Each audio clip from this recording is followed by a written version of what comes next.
just a few moments.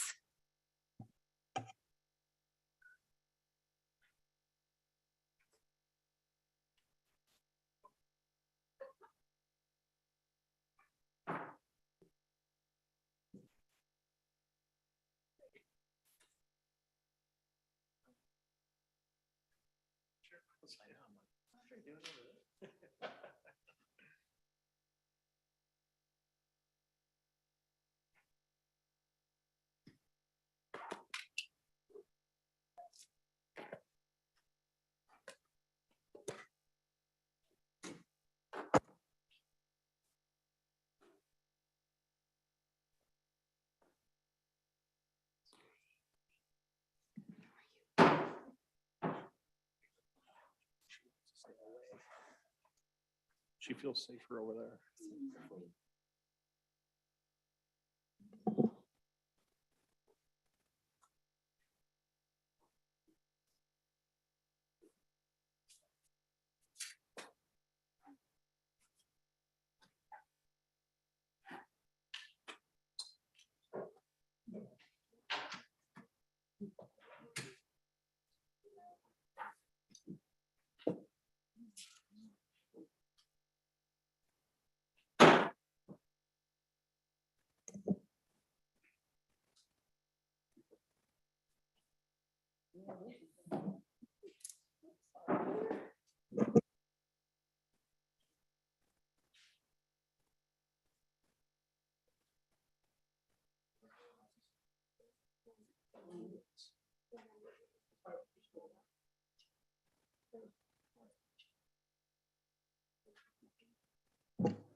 Is this in your way?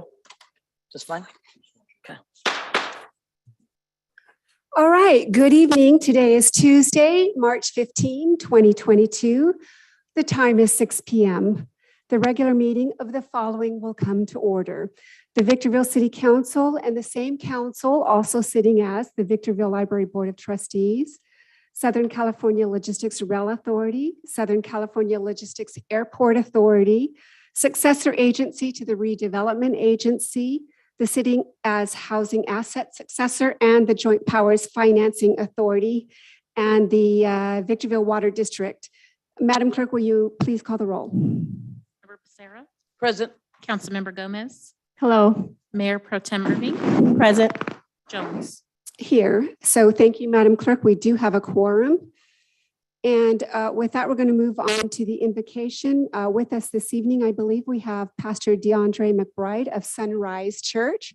Following that, we're going to have our Pledge of Allegiance led by our police captain, John Wickham. Pastor, if everyone will please rise if you're able. Let us pray. Dear Lord, we thank you, Lord God, for today. Thank you for the wisdom and the knowledge that you have given, Lord God, our city council, Heavenly Father. We pray your protection over our fire chief and police deputies, Heavenly Father, and all our civil servants, Lord God, and Lord God, the nursing homes and hospitals, Heavenly Father, that are serving on your behalf. We're also praying, Lord God, for peace, Lord God, throughout the entire world, specifically in Ukraine, Heavenly Father. We pray for our citizens, Lord God, from all economic standards, Lord God, that you bless them, you protect them, and watch over them. In your precious Son, Jesus Christ's name, we pray. Amen. Amen.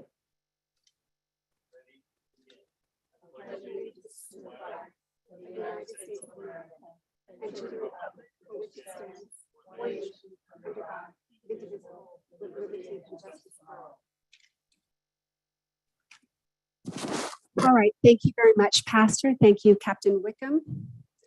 With that said, we have the great privilege this evening of presenting a number of proclamations.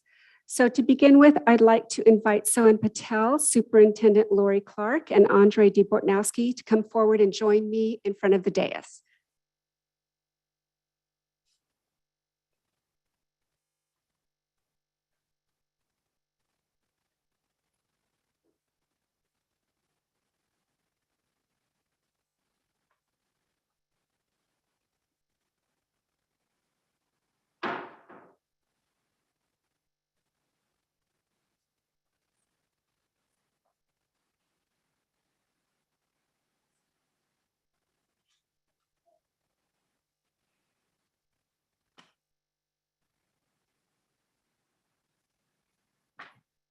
right, well, good evening, ladies and gentlemen. I hope you can all hear me.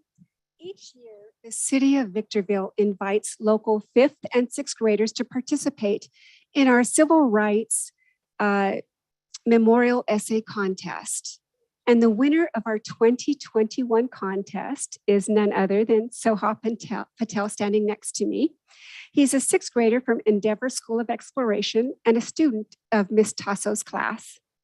Sohan penned his winning essay about civil rights pioneer Ruth Bader Ginsburg. On behalf of the Victorville City Council, I am honored to present this certificate of recognition to you, Sohan. Congratulations.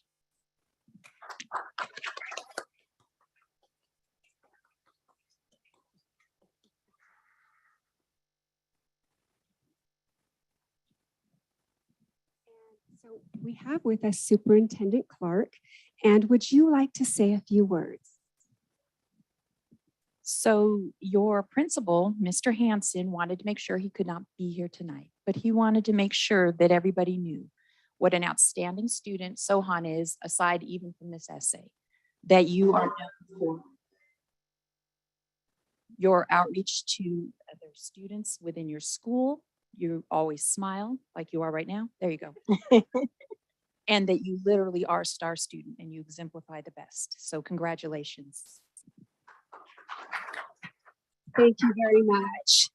And a portion of Sohan's essay about Ruth Bader Ginsburg is now featured on a bronze plaque in our Civil Rights Memorial here at City Hall. And so we want to thank you so much. We thank you for your hard work. And I know the students in your classroom just think you're great. I remember presenting you with a certificate on your school site, and all of your classmates were so happy that you won. So congratulations again. And then in addition to that, we want to thank our essay contest sponsor, Andre DeBortnowski of Green DeBortnowski, for generously underwriting the bronze plaque. So Mr. DeBortnowski, as a token of our appreciation, I'm pleased to present you with a certificate of recognition.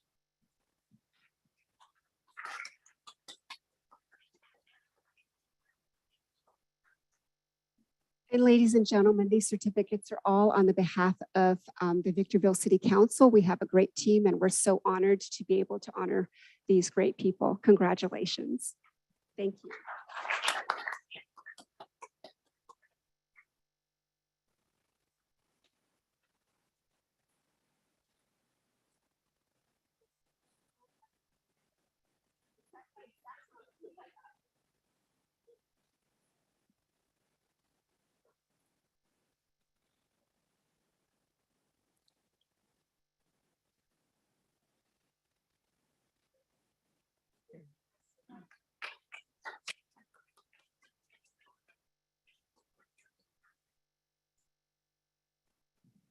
Next, we have additional very special presentations. So will our Freedom Rider students, teachers, and Principal Ramon Rizzo please join me?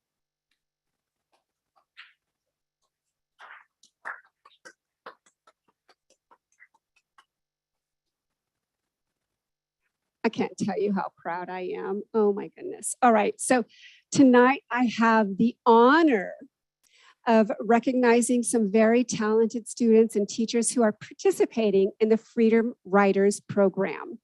This program, if you don't know, helps students advance and use their writing skills as a form of personal expression and development. So listen carefully to this. This is, to me, very profound. Two local students, Darlene Lara, standing to my left, and Nevea Castillo, who couldn't be with us this evening, but nonetheless, she's quite special, will be featured in the upcoming book entitled Dear Freedom Riders. Darlene and Nevea are among a very select group of just 50 students across the globe. Let me say that again.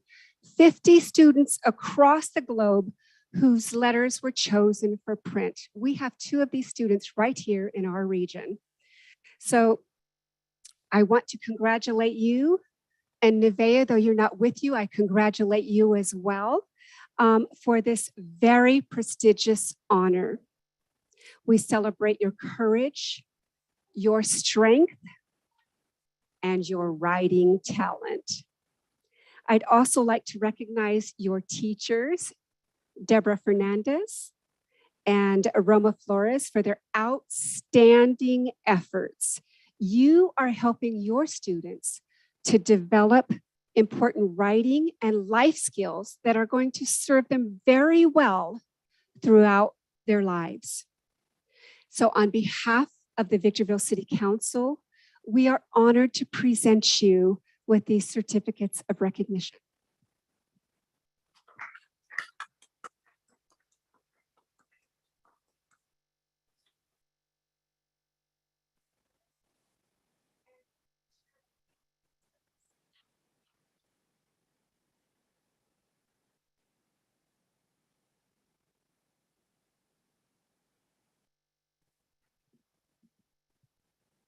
So the superintendent of the Adelanto Elementary School District and their board were unable to make it here this evening, although they very much wanted to be here.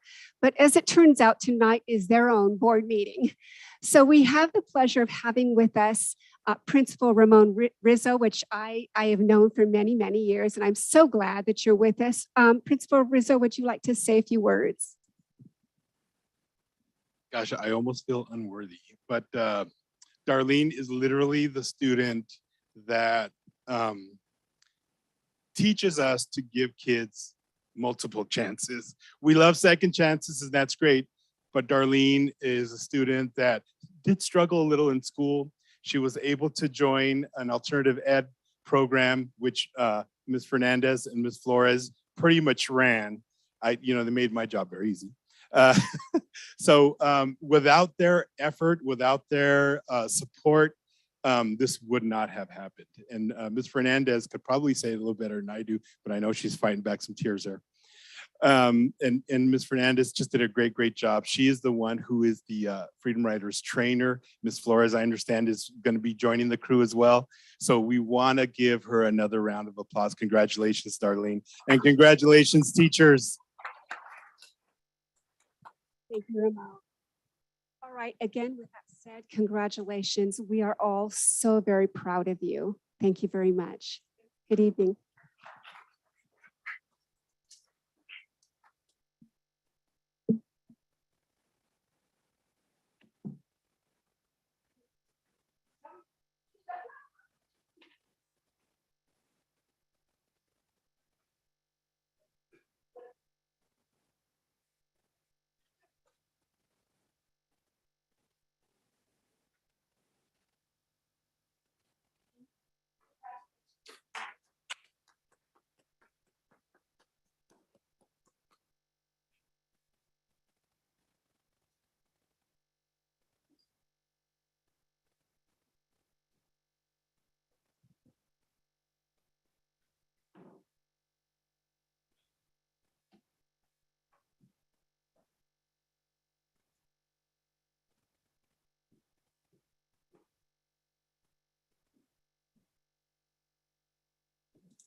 All right, now moving on with our agenda, Madam Clerk, will you please present the agenda and any revisions thereto? Thank you, Madam Mayor. We have revisions to 2 agenda items. The first revision is to agenda item 11, the revised fiscal impact and discussion section of the staff report. The fiscal impact section now reads, the fiscal impact for the additional changes to the employee's salary schedule and benefits is included with the mid-year 2021-22 budget. And in the discussion section, under changes to personnel now reads a total of 13 full-time positions have been added, 4 full-time positions were deleted, and there are 2 title changes. The total authorized full-time positions increased from 459 to 468 positions, reflecting a net increase of 9 positions. There were revisions to the summary of changes to the table of organization to reflect those additions as noted above. And there's revised resolution number 22020 to reflect a total of 468 full-time positions. There's revised the table of organization to include those additions as noted above. And there's a revised table of compensation to include those additions as noted above. Additionally, there are revisions to agenda item number 18. revised attachment B to reflect the revision to a detailed scope of work list that summarizes the scope of work contained within the Phase 1 contract that was omitted from the agenda. So this is just a slip sheet in. All right, thank you very much, Madam Clerk. With that said, we're going to move on to conflict of interest declarations. Council members, anything to declare? Okay. Hearing none, we're going to go ahead and move on to the introduction to public comments. And before I do that, Madam Clerk, are there any requests to speak? Yes, Madam Mayor. Thank you. So welcome everyone to tonight's meeting of the Victorville City Council. Your council is interested in your ideas and opinions and furthermore endeavors to incorporate them into its deliberations. At the same time, the council must be able to carry out its business in an organized and efficient manner free from material disruption. Therefore, this meeting will be administered in accordance with the council's established policies and procedures and Government Code Section 54957.9. Individuals may speak on agenda items or on issues not posted on the agenda during the public comments section, providing those issues are within the subject matter jurisdiction of the City Council. Individual speakers may address the council once per public comment period and once per each public hearing item for up to 3 minutes. Additional time may be allocated for appeal hearings in accordance with the city's adopted policy and procedures manual. All testimony is to be directed solely to the council. And although open meeting laws do not permit council members to engage in dialogue with any speaker during the public comment periods, please know your comments and questions may be taken into consideration by council members when discussing the particular item. The presiding officer may briefly respond or have staff respond to statements or questions, or may request that the staff report back to the council at a subsequent meeting. Speakers are requested to comment as briefly as the subject permits.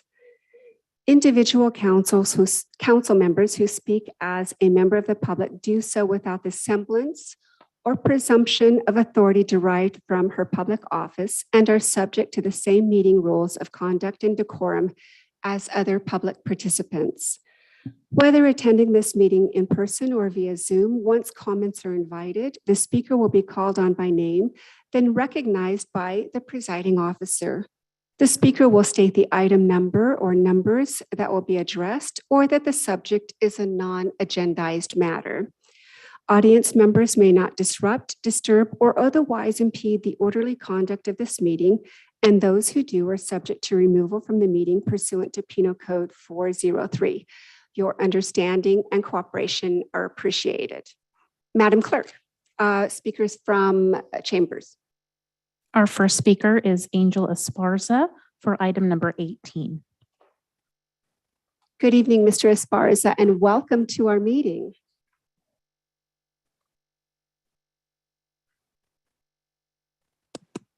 Good evening, members of the council. Happy to see more seats filled in here, huh? Yes, sir. Thanks for having me. I'd just like to touch on item 18, which consists of the awarding of the contract of the Wellness Center of the Angeles Contractor, Inc. Myself personally, I've dealt with that contractor in the past. I just like to put it on for the record. Contractor does good. And sometimes contractors that they hire don't do so good, sometimes. So the contractor that has been selected and awarded the project they've done the IEHP up here, things like that, but they also do a lot of work in Los Angeles, and that's where we know them from. So fortunately that the project labor agreements and the local hire components that are LA is covered under holds the contractor liable to hire folks on the streets, to hire folks from the inner city, and to hire folks who need a second opportunity, which we just heard today, right?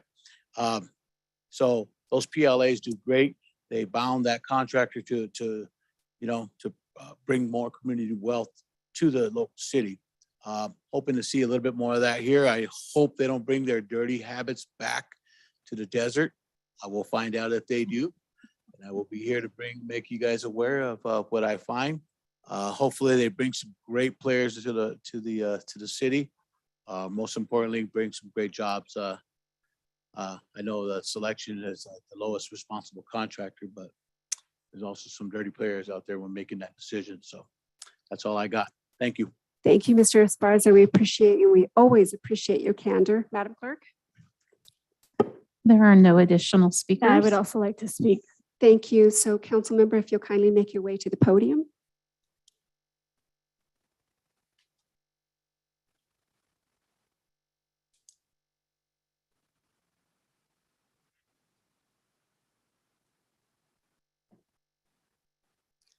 So of course, welcome, Ms. Gomez. Do you have any particular item that you wish to speak to? So hello, everyone. I don't know if you can hear me. Maybe I don't know if I need to turn it on or there's a mic in here. We can hear you. Yeah, okay, fine. So what I wanted to state for the record is the reason that I have to, as a councilwoman, come down and speak as a member of the public is because it's very often that my voice gets shut and muted when I'm sitting at the dais. And so in order to be able to facilitate any kind of communication with anyone that's watching or that will watch in the future, this is the explanation. I also want to bring forth that when you want to speak, there is no rule or law that states that you must and have or need to fill out a card. It's just courteous. You're more than welcome to raise your hand or say that you would like to speak like I do from the dais. A lot of people get intimidated after the mayor reads a certain clause with arrest for 403 section penal code such and such. And we are not in the court mandate where I think the council looks forward to either prohibiting any freedoms. And if that does come across, let me let you know that as an example, I'm one to come down and ensure that your rights are always asserted as general public. With that stated, I would also like to say that the first Black retired sheriff will be on the ballot on June 7th, 2022, which is the first person to even challenge the current sheriff, Shannon, a male, Dikes, who was appointed by the 36-year-old veteran who has just retired, Mr. John McMahon. So I am pleased and honored to know that we would have someone on the ballot of color who understands the need that a lot of vulnerable populations have. So I'd like to let you guys know that on June 7th, Clifton Harris, a retired sheriff, will be on your ballot for those that are voting in the San Bernardino County election. And we know that that election is nonpartisan. It doesn't show a partisanship. So that should be showing up in everyone's ballot. Unlike mine running for Congress, mine is partisanship. So those that are registered Democrats will see Blanca Gomez as Congressional District 23 running as a candidate, and I will continue to do so as I continue to nicely be here and voice the concerns of the population in the best manner that I know, which is being the voice of those people that feel or may think they're unheard or they have not been heard for many years or many decades or many generations. I appreciate the fact that this is a forum that we can talk to those individuals who may have been here for the first time or perhaps don't understand the political system of how it works here at City Hall. Thank you. Thank you, Ms. Gomez. And just so that everyone is very clear, this council welcomes every speaker and certainly does not wish in any way to intimidate anyone. We want people to feel safe and welcome in expressing their views. All right, Madam Clerk, do we have any requests? Presuming there's no other comments requested from in chambers? There are no additional in-chamber All right, speakers. so with that said, the in-chambers comment period is now closed, and we're going to move to requests to speak via Zoom. Do we have any of those? Yes, our first speaker is Sarah Villanueva. Thank you. Welcome, Ms. Villanueva. Yes, good evening. You'll have to pardon me because I'm so glad I'm not in person because I'm already sweaty palms and I'm shaking. So, Oh, please don't. We're your neighbors. Welcome. Thank you. Yes, this is my first time here, so thank you for the invite. And I will steal a second just to congratulate those students. I commend them for their hard work and I wish them the best in their academic endeavors. And I personally know Mr. Rizzo, so I commend him for his wonderful work with students because I know he means well. And I won't divert too much. So I am here because I would like to see if I might be able to petition. I have had a case open, which is code 21-01053, and it was an ongoing case that prolonged, and it seemed to have closed around May of 2021. It is in regards to an easement, which it's a utility easement, which I'm still conflicted as to who owns it, which connects with a flood channel that I've been told is managed by the city of Victorville. The concern that I have is that it is, like I said, it's private property technically, as I've been aware that there's other sectors in Victorville. I'm relating specifically to an entrance on Gaviota Court and Vista del Sol Court. There is just kind of an entrance that allows off-road vehicles to kind of come in, which are not allowed. I do recognize that it is not an entry for utility vehicles to enter from, because they would have to jump the curb in order to enter from that particular entrance. So my petition is to see if there's anything the city can do at this point, because I'm kind of trying to push it forward, where they can possibly put a barrier just for the off-road vehicles to not come in. There are public entryways for pedestrians, and I am fully aware of that. However, if there's any way that there can be a barrier to place a stop. Now, I must say that I've been collaborating with the engineers, and they've been very diligent and very patient with me to be able to set up signs. So there are signs now as of today that were set by code enforcement that lays out the rules based on, code such and such. So at this point, if they are in the easement, they are violating those code rules. And so basically that's what I'm here today to see if they can petition to put a physical barrier for the off-road vehicles, but not in a way where it would deter pedestrians from continuing to come in. So thank you so much. And I don't know who might be able to follow up or who I might be able to follow up in the future. Thank you for this time. We appreciate your coming before us, Ms. Villanueva. So I would suggest that at your convenience, you contact City Manager Metzler's office, and you two can determine what the best course of action is. All right? We appreciate you. Madam Clerk? Our next speaker is Maggie Martin. Good evening, Ms. Martin, and welcome. Thank you, Madam Mayor and Council. Can you hear me? Yes. Yes, I just want to state this for the records regarding a person who commented. Let's be clear about something. Sheriff Shannon Dicus was not appointed by our much beloved and revered former Sheriff John McMahon. Sheriff Shannon Dicus was, and I don't remember if it was appointed or by vote, but was brought in as sheriff by the San Bernardino County Board of Supervisors. That's all I have, Madam Mayor. Thank you, Ms. Martin. Madam Clerk? Our next speaker is Roger LaPlante. Good evening, Mr. LaPlante. Welcome. Let's be clear. Hello, can you hear me? Yes, perfectly. Thank you. Good evening, Madam Mayor and Victorville City Council. Thank you for allowing me to speak tonight under my First Amendment right as an American, as a free American. Tonight I'm speaking out on item 18, and I'm advocating full support and approval for my community of interest veterans in Southern California to advance the Wellness Center. And I just want to thank you guys for your hard work and effort at getting this done. The second thing is, can't we all just get along now? Councilwoman Gomez, please stop electioneering.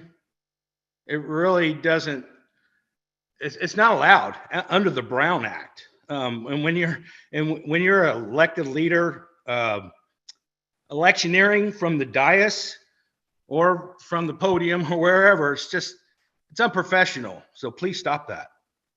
You all have a great day. Thank you, Mr. LaPlante. Madam Clerk? There are no additional speakers. Thank you. So with that said, As a point of order, I would like the mayor. so when please state your we're- point of order. Yes, Yes. when someone is addressing a specific person, I would like for you to ensure that they address the entire population. You know, Thank you. and your point is well taken. Absolutely. I was about to do that if it went any further. Sometimes I have to leave a little bit of leeway to see if it actually comes to proper procedure, but your point is well taken, Member Gomez. All right, Madam Clerk, again, no additional speakers? We just had somebody raise their hand, Mr. Ralph Brown. All right, good evening, Mr. Brown, and welcome.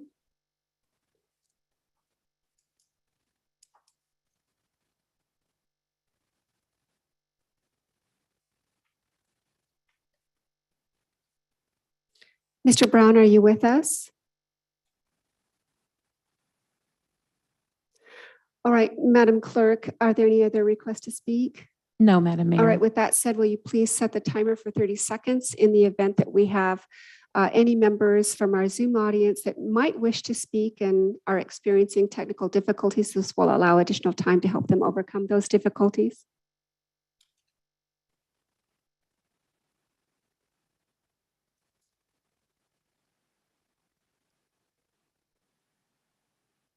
We have a new speaker, Basil Kimbrough. Thank you, Mr. Kimbrough. Welcome. Thank you, Mr. Mayor. Mrs. Mayor, I'm sorry. I just basically just got in from a long trip, and I just want to make sure, have I missed public comments yet? We are in public comments. Great. I noticed 2 weeks ago at the State of the Union, I was very surprised to see that again, Mr.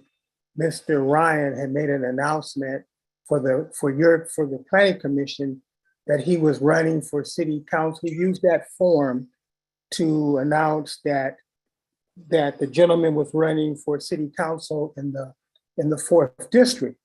And I was very surprised that the city or the chamber allowed that to happen. And so I remember when he did the same thing too, when he presented his maps, he was allowed to come down to the podium to bring his drawing.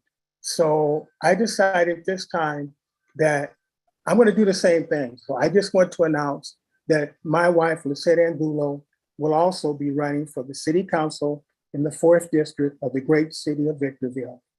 I just think equal is equal. So everybody have a good day. And Miss Mayor, thank you for allowing me to speak. Of course, Mr. Kimbrough, you're always welcome. And certainly the decisions of the Greater High Desert Chamber of Commerce are not within the purview of the City Council, but I appreciate your concern. Madam Clerk, any other requests? No, Madam Mayor. And so let's set the timer, I guess, again, to be fair to all.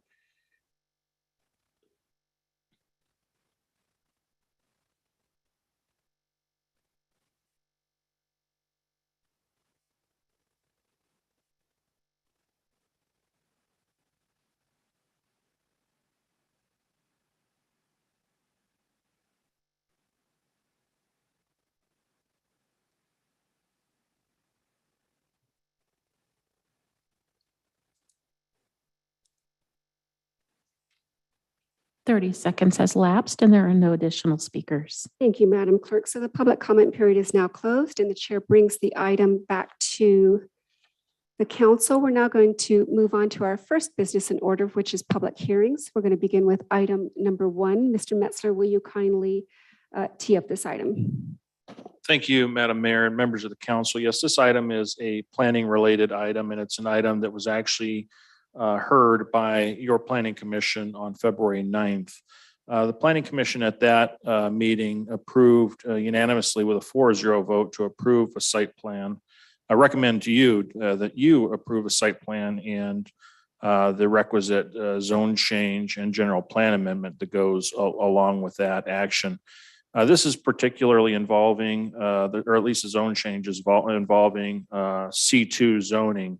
And there's a need to change the zoning of some of the property to R4 to allow ultimately for the development of a 212 unit multifamily apartment complex. A site is located generally north of Nisqually Road along the eastern end of the logical extension of Balsam Road. Surrounding it is a convenience store and a nursing facility, 170-bed nursing facility is actually being constructed right now. So with that, recommendation is laid out before you. The author on this item is your city planner, Mr. Scott Webb. He's available for any technical questions or comments you might have. All right, thank you very much. Madam Clerk, will you read the recommendation?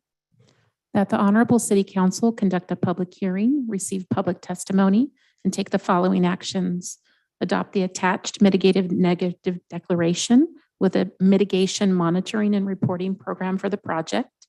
Adopt resolution number 22-021, approving the general plan amendment portion of case number PLAN 20-00009, and introduce ordinance number 2426 for adoption and first reading by title only for the zone change portion of case number PLAN 20-00009, and waive further reading in full of proposed ordinance number 2426, and adopt resolution number 22-002, approving the site plan portion of case number PLAN 20-00009.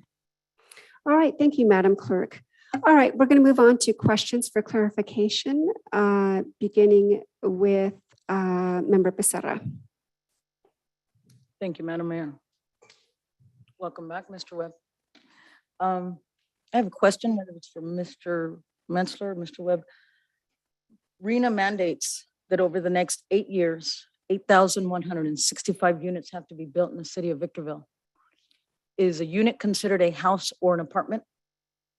Yes, And these apartments that are gonna, if approved, gonna go in, will go towards the 8,165? that is correct.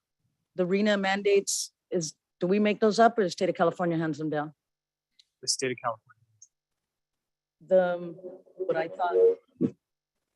What I thought was another apartment complex, but you just brought that to light. It's a nursing home going into the north. Will that apply? The skilled nursing center is not considered a housing. Okay, but it's still gonna have on-site residents that will be staying there. That is correct. Okay. That's it for me. Thank you.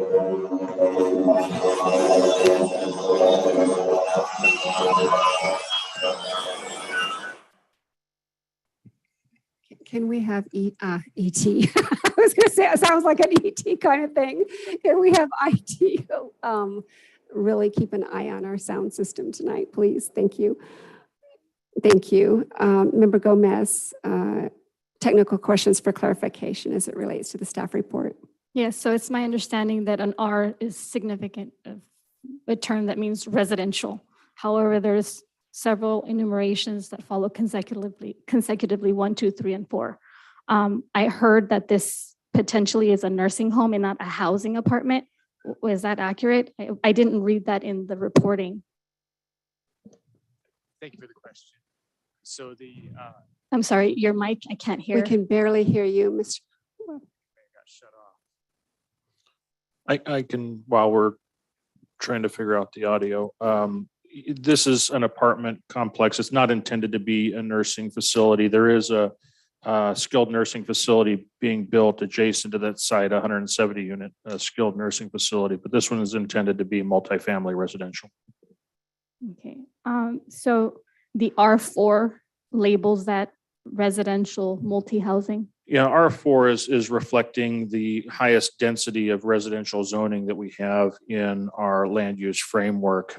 Just to put it in perspective, R1 being the lowest, R4 would effectively be, and correct me if I'm wrong, 4 units to the acre, where in an R4, it might be as much as 18 or 22 units an acre. Up to 20.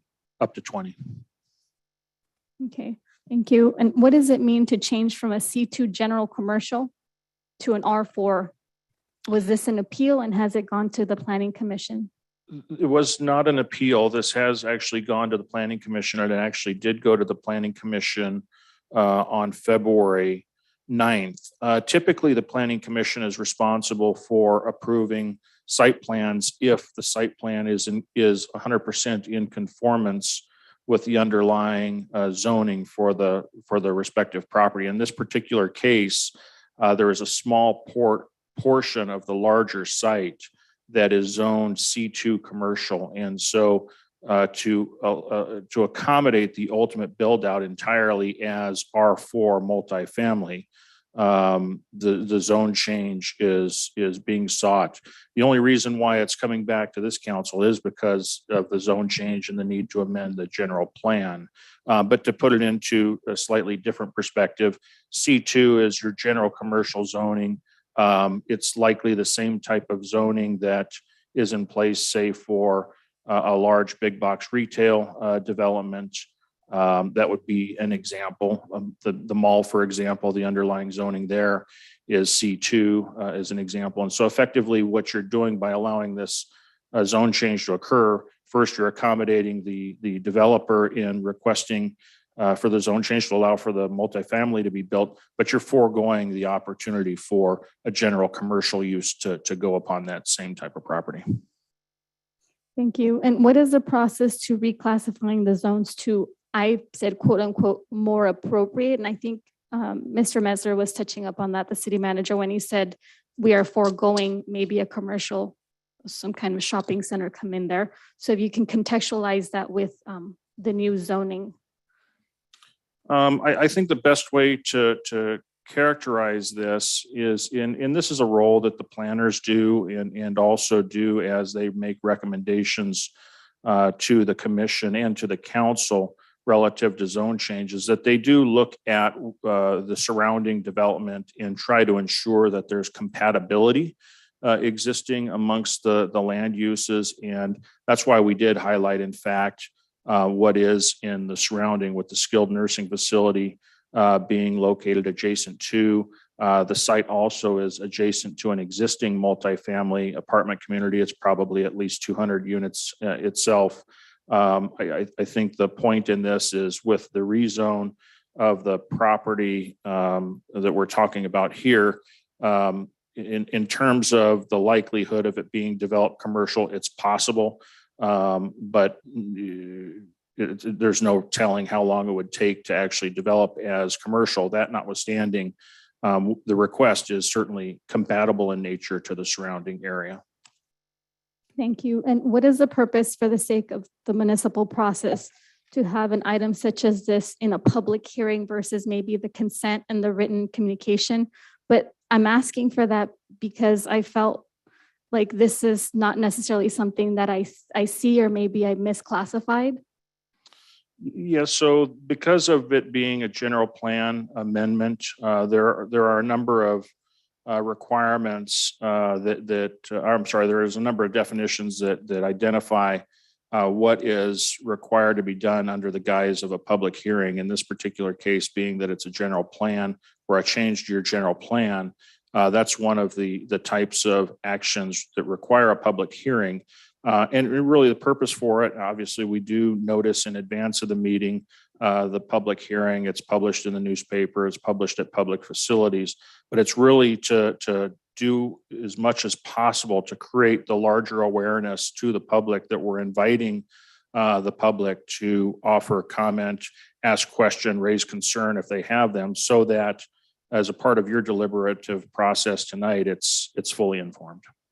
Thank you. And then my final question is in context. It looks like the city planner has a lot to do with the context of how the city is going to look like as an outcome. So what are some of the things that a city planner looks like to ensure that the city isn't, top heavy one division versus top heavy something else, or lower anything else? Like when it comes to, I look at Fontana, there's a lot of manufacturing going on there with companies. So. Sure, I can answer that question. Can you hear me all right? Yes. All right. So as part of our general plan, actually, is when the city looks at how the land uses are balanced within the city. Obviously, this is just a small portion of commercial property that we're looking at rezoning to residential, but looking at the need for certain land uses are all captured in the general plan. Thank you. I have no further questions.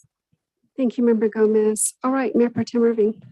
Yes, thank you. I only have one question. It's just merely for my own my own edification, self-edification. The term arena has been floating around. I've heard it. Are those acronyms? Okay. What can you elaborate or? regional housing needs allocation. Oh, okay, great. But I understand the recommendation and the request. Thank you. Thank you, Mayor Pro Tem. All right, and I have no questions. With that said, the chair is going to open the public hearing and receive public testimony. Madam Clerk, are there any in-chambers requests to speak? Yes, Madam Mayor. Additionally, I'd like to note that there was 2 emails received today that were forwarded to the council and will be incorporated into the record. Appreciate it. Our first speaker is Angel Esparza. Welcome, Mr. Esparza.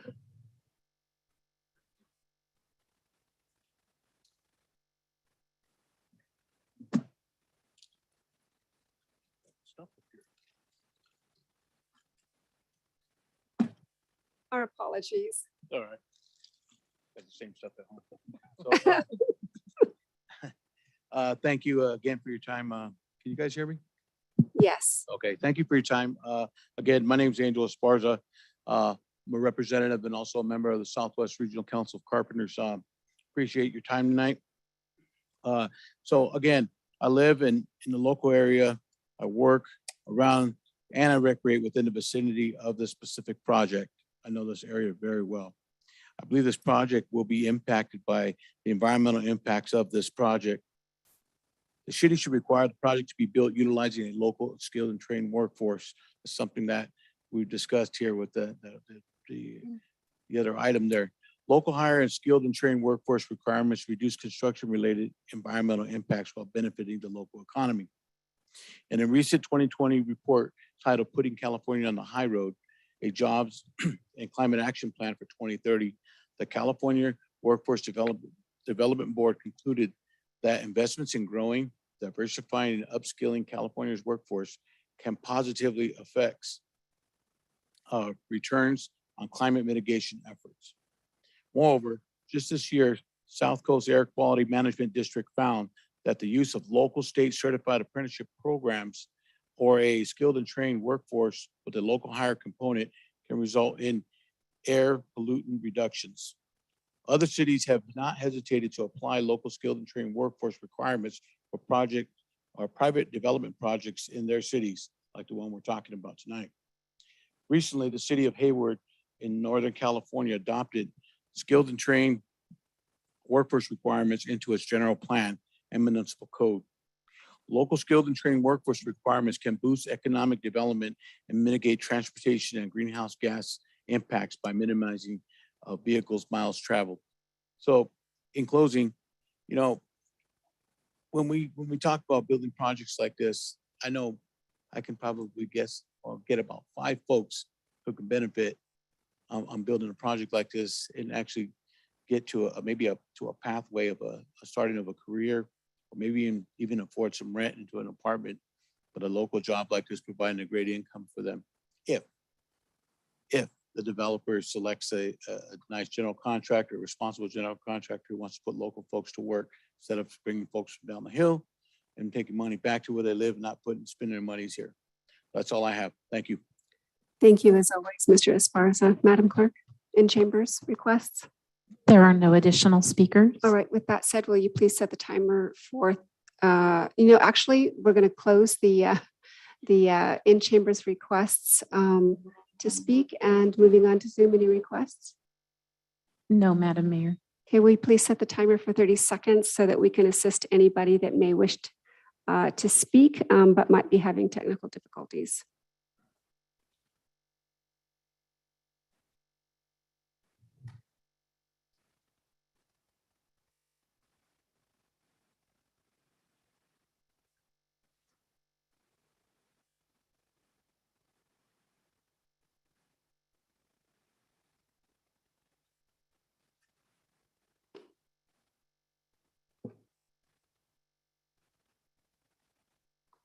Madam Mayor, 30 seconds has lapsed and there are no additional speakers. All right, with that said, the chair closes the public hearing and brings this item back to the council. Madam Clerk, will you kindly read the title of Ordinance 2426?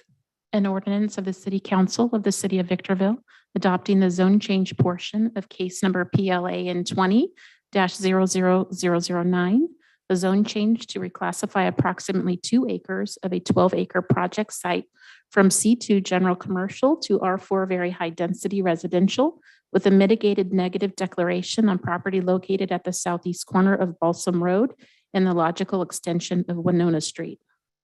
All right, thank you, Madam Clerk. At this point, the chair invites a motion from the council. Madam Mayor, I move to accept staff's responsibility for items 1 through 5. Is that good? Staff's recommendation. Thank you. Is there a second? Second. Thank you. We have a first by Member Becerra, second by Mayor Pro Tem Irving. Moving on to discussion on the pending motion, beginning with the maker, Member Becerra. No discussion. Thank you, Madam Mayor. Thank you, Mayor Pro Tem. Thank you, Member Gomez. No. Thank you. And the welcome. chair has no comments on the pending motion. It closes the discussion period. Madam Clerk, will you please take the vote? Councilmember Becerra, Aye. Councilmember Gomez, Yes. Mayor Pro Tem Irving, Yes. Mayor Jones. Aye. Motion passes unanimously. Thank you. So the council's taken action in accordance with the recommendations laid out on the agenda. Moving on to public hearing item number 2, Mr. Metzler.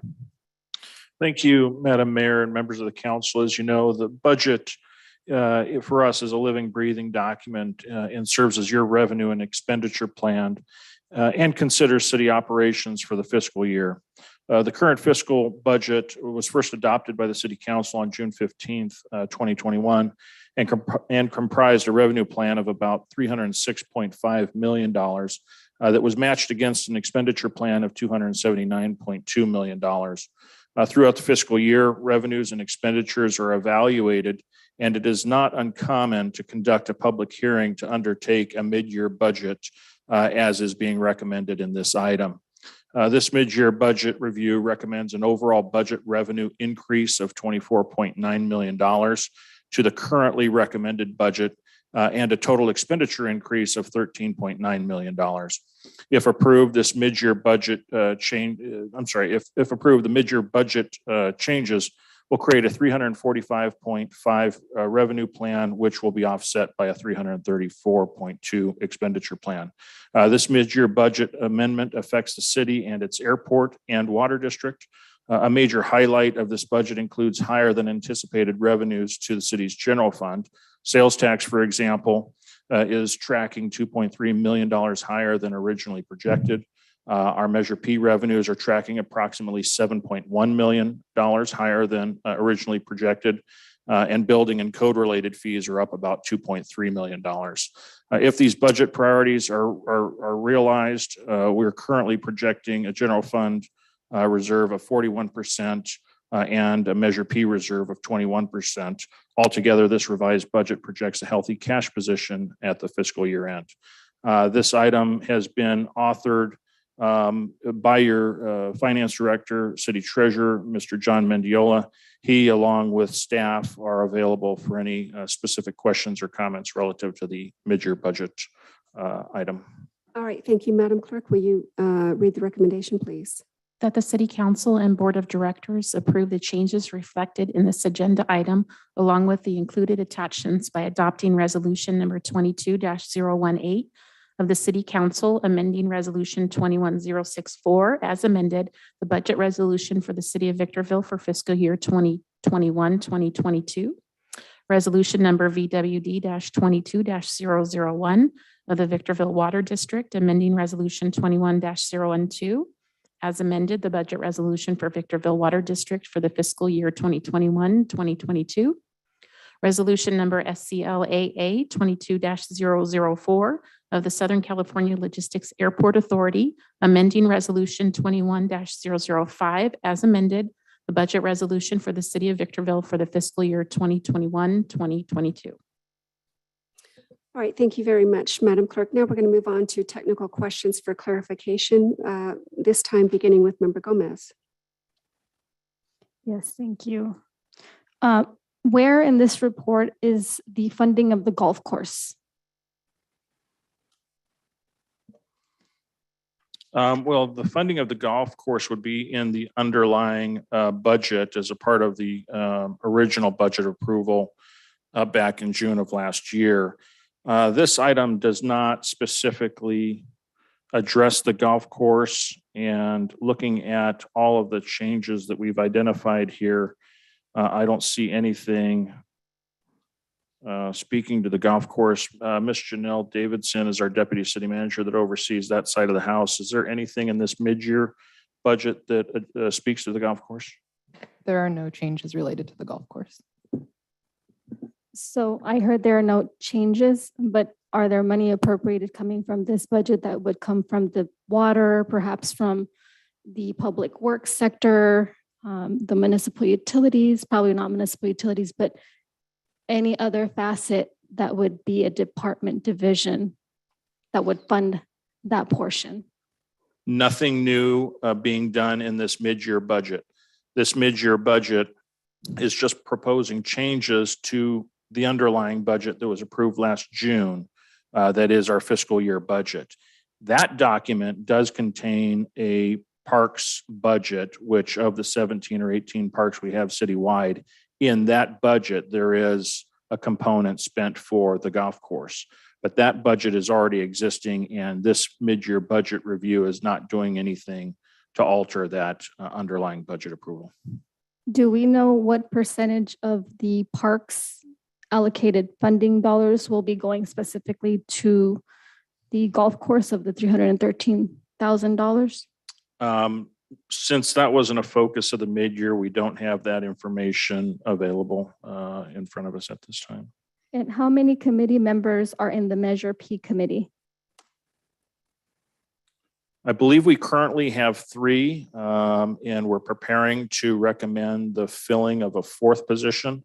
Once we're actively recruiting now for remaining 3 positions that are vacant. And what is the approximate $300,000 cover for the police department? Where are you at? I'm on page 178. I'm looking at the departments per division for the budget revenue mid-year. Police department, $257,519 with 46 cents.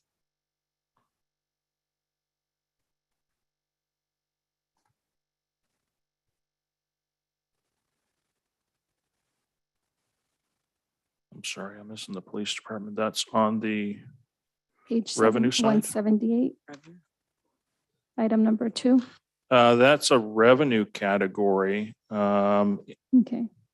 And I'm going to guess it's school resource officer related, but Mr. Mendiola is here. He can speak to that. Thank you, Mr. Metzler, Madam Mayor, members of the council. Member Gomez, yeah, that's your school resource officers along with any sites or any revenues that the police department would be taking in, whether it's fingerprint background checks that they do at the station and things of that nature. Okay, so I didn't realize that they were divided into revenues and expenditures. So I know that Rick Bessinger's, the former captain, his pay was nearly that much. So I was surprised to see that we would have that much for just a department. So I was trying to understand how that works. I'm looking at then the city manager's department. So then can you give me an understanding instead of selecting just single individuals? Are these like expenses that are coming directly from each department, but we just don't have a list of tallies of where specifically they're coming from? So when you're looking at the report on the mid-year, that projected increase or decrease column, which is the second to the left or to the right, those are going to be the changes in mid-year that we're proposing. Anything that doesn't have any number or quantities listed in there, it's because there's no changes to the budget that the council approved back in June, whether it's operations for expenditures or operations for revenues. Okay, so I'm looking at an increase in the city manager's budget. What is that for? The $7,500 that you're speaking of, that was an amount that we put in to fund a department head retreat. Okay, and then I see some within brackets. Is that a credit of sorts? That would be a decrease to the budget. Decrease. Okay, my next question is, I'm looking at the library. There's a lot of concerns in our community that we're not funding the appropriate aspects of our community. One of them being parks, so I just did delete parks. It has to also do with roads, the pavement of certain streets. Do we have an increase in those? I don't happen to see that here. Well, Go ahead, John. Sorry. speaking of the library, Member Gomez, if you look at the revenue section, the library is decreasing their revenues $23,250 based on the lost revenue of passports and printing fees because of the closures during the COVID process. If you go down to the expenditures part of that for the library, they're also decreasing their expenditures $227,000 due to the part-time wages that will not be used because of the closures of the facility to the public during the pandemic during this. Does this also? Your time is up. Thank you. Thank you, Member Gomez. Welcome. All right, Mayor Pro Tem Irving. Yes, thank you. I think you, Mr. Mendiola, I think you kind of touched on or answered my question. Some of the reductions in code enforcement, the library and recreation departments are, those decreases have to do with the pandemic. Is that correct? Most of them, yes. Okay, thank you very much. Thank you, Mayor Pro Tem. All right, Member Becerra. Madam Mayor. Mr. Metzler, on page 171, it's listed the physical impact, City of Victorville Water District and Southern California Logistics Airport. The monies that come out of each one of those can only be spent on each one of those water projects, SCLA's revenue on SCLA's grounds, correct? Yeah, for water and the airport, what money they generate has to be spent for those specific purposes. In the case of the city, you've got a variety of different funds that comprise the city operations, so it's a little bit more complicated. A little bit more complicated in the sense that funds are spent based upon whether they're general, special, fiduciary, or enterprise funds. Okay, and this is, for instance, the water company, this is where they're gonna line some of our lines because they're older in that, and the water getting to our homes will be improved, correct? So that's why it's being spent. That's correct. Thank you. My next question. Sorry. On page 174, our combination of our general fund reserves going up. What does a higher reserve percentage mean for the city? Well, I think, and so I think it's important to identify exactly what we've got in the staff report is that this is a projection. And so based upon our actuals received to date, that's what we're projecting to end if the projections prove accurate. And so to answer the question, with the current cash projection in the general fund to be at a 41% reserve level, that means you're in a pretty healthy cash position in the general fund. And I say that because I measure that against what your general fund reserve target is. And if you remember last year, we actually increased our general reserve target and we did it for a reason. But if you look at the differential, you're exceeding your general fund reserve target by a pretty meaningful difference there. And just to remind the council, in large part, why we increased the general fund reserve target this last year is we actually wanted to obviously have a fund that's more available for a rainy day and emergency to be able to help us weather the storm.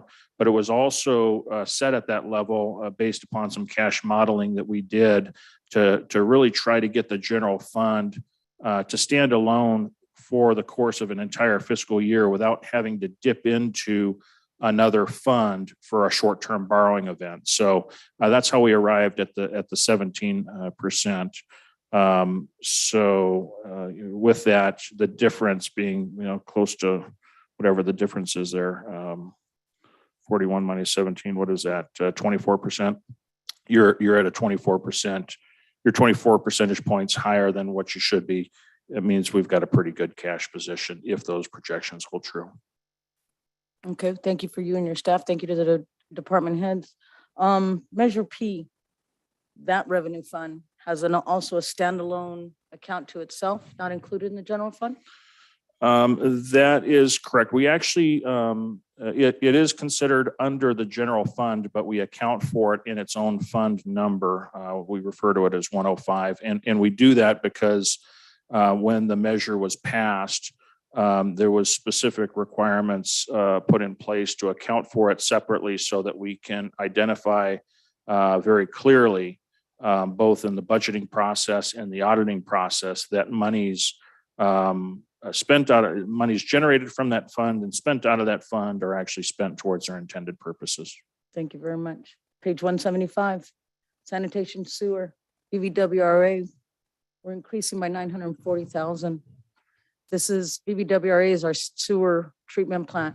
Mhm. Do we expect that to, we have no control over their rates that they give to the city, correct? We have an ability to influence the rates through our position on the VVWA board, but just like we do for a number of our utilities, they go through a rate modeling effort as well to determine what's necessary to actually, what's necessary from a revenue perspective to satisfy the costs associated with their systems. So similar to our cost modeling, they do the same thing and then translate that into a rate. But this particular item, I wouldn't necessarily say is driven because of, say, an increase in rate at VVWA. It's more so driven by an event that's taking place out at our industrial wastewater treatment plant, where we've a construction project to replace some membrane bioreactors, basically filters, has taken longer. And because it's taken longer to complete that project, it's actually increased our dependency on VVWA for the bypass of effluent that our plant can't treat while we're under construction. Okay, thank you. Solid waste, we're gonna go up. We're also gonna get a third trash can soon. I don't know when, due to a state mandate, correct? That is correct. We definitely expect that. There will be a rate plan developed to support that. And I believe we've got an item forthcoming, maybe on the next agenda to start discussing the third can, if you will. But it's nothing we can say, no, we don't want to participate in this project. As much as we'd like to, it's a mandate upon us to actually do that. Thank you very much. No further questions. Thank you, Mr. Mario. All right, thank you, Member Becerra. And so I don't have much left to ask. So that was it was brilliant. All right. So just to be very clear on Measure P monies, it was the former council that made it very clear that we were to set up a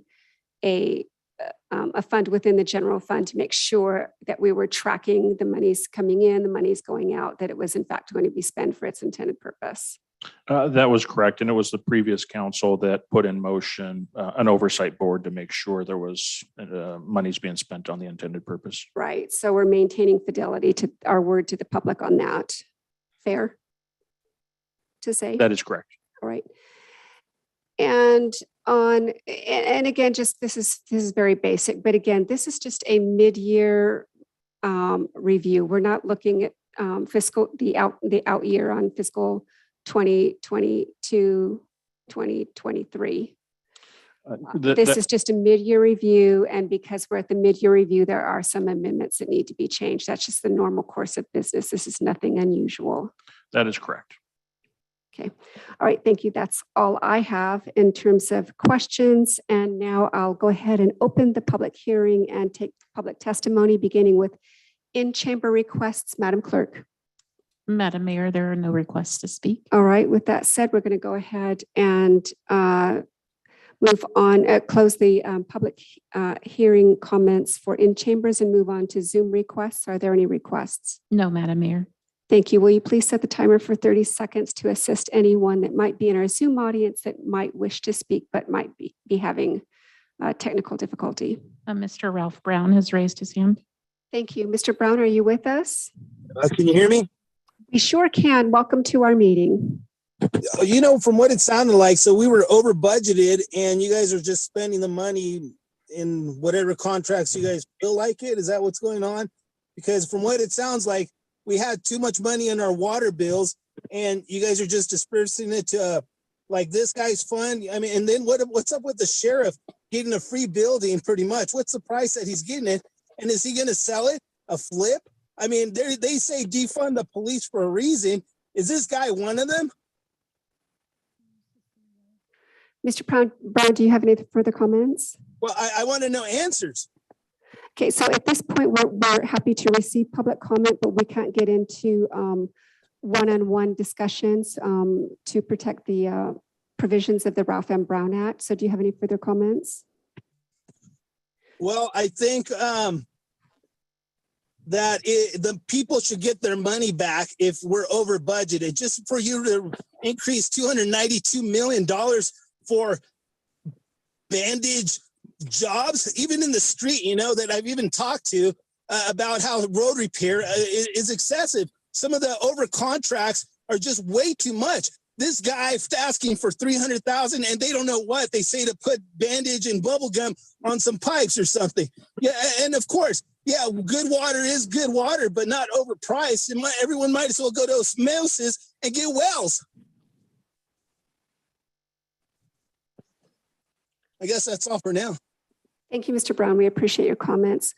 Mr. Metzler, for clarifications, just so that our audience doesn't have the wrong impression, we're not in a position and we cannot make a profit per se from the fees charged on utilities, et cetera. Is that correct? That is correct. We're bound by the requirement to develop cost of service studies. Those cost of service studies identify the true cost to operate and maintain a system, and then a revenue modeling is done to make sure, based upon the customer classification, that the actual amount collected is equal to the need to maintain the system. All right. Thank you, Mr. Metzler. Madam Clerk, did any other requests pop up? No, Madam Mayor. Thank you. So let's set the timer again for 30 seconds.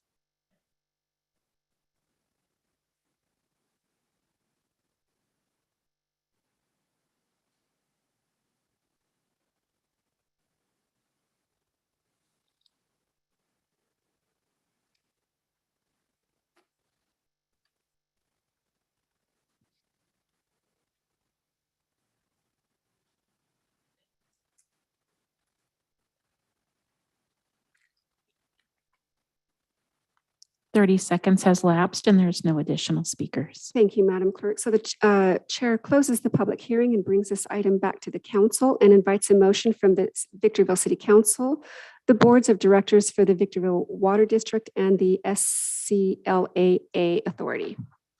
Madam Mayor, I motion that we follow staff's recommendation to approve all of the resolutions 180122 and 4. All right. They're not numbers, they're just Yeah, bullet. I see it. Thank you very much. All right. Is there a second? All right. We have a first by Member Becerra, second by our Mayor Pro Tem Irving. And now we're going to take a discussion on the pending motion, beginning with Member Becerra. Just a good job as a team.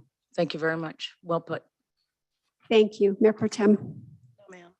Thank you, Member Gomez. Yes, I thought this was a mid-year review. Usually a mid-year review ensures that we're reviewing something and not voting. So I was just confused when we have to cast a vote. It's not normal procedure and it's not something that we have seen throughout the last 5 years. I worry that we did in fact see deductions in the library and code enforcement compliance. Yet we also saw several items on increasing code enforcement and with the purchases of goods and services. Yet the library, who has been here for over many years, the last 2 years was overseen. And unfortunately, we didn't increase their minimum wage. We didn't see any addition to our libraries category where children all over the various cities use this for study sessions, resources, maybe a cooling off space, a safe space, and a research, and as well for other adults. This neglects a much needed space in our community's cognitive literacy levels. It continues to perpetuate how low priorities in educative spaces for our most vulnerable populations who use the city library are not being included. That's my comment. Thank you. All right. Thank you, Member Gomez. And so again, this is comment on the pending motion, and usually that's what it's restricted to. There are times when a couple of follow-on questions are necessary, and this is the rare occasion that I am going to ask a follow-up question of Mr. Metzler. So the reason that we have to take a vote on this particular item more than just reviewing is because that there are amendments to the mid-year. Is that correct? That is correct. And really, we see this as two parts. The review is staff's actual review of the budget to determine if any changes are needed. And as a result of that review is why we're bringing the budget amendment back for action. So the result of the review is that changes should be made, and therefore that's why the recommendation. And then we will be receiving, we'll be having a budget workshop in fairly short order for the next fiscal year. As soon as we're done That will, here, that will we're take rolling up right all in. of, that will take up perhaps all of the concerns and questions of Member Gomez. Yeah, we'll start rolling right into the fiscal budget efforts tomorrow. And we're expecting, like normal, to have workshops starting towards the end of May. Right, very good. All right, the chair has nothing further and closes the discussion period. Madam Clerk, will you kindly take the vote? Councilmember Becerra, Yes. Councilmember Gomez. No. Mayor Pro Tem Irving, Mayor Jones. Yes.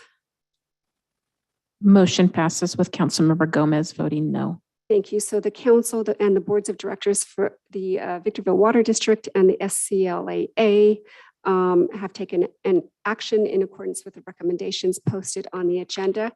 We're now going to move to our consent calendar for items number 3 through 10. Yes, I would like to provide questioning for 7 and 4. Okay, so I'm sorry for For 7 and consent calendar 4 and 7. 4 and 7. All right. And just as a reminder, because I wasn't here at the last meeting, this is just questions for very minor clarification. Otherwise, the chair is going to request that the item be pulled. So please go ahead with number 4.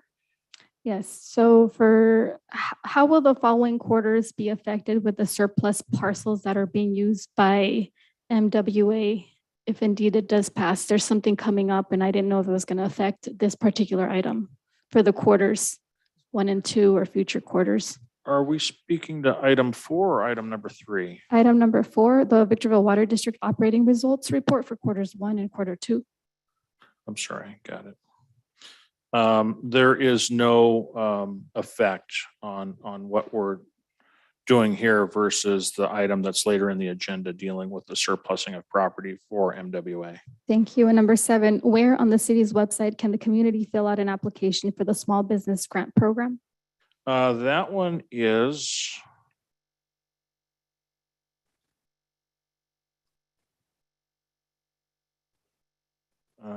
I don't know the answer to that. Ms. Smith or Ms. Davidson?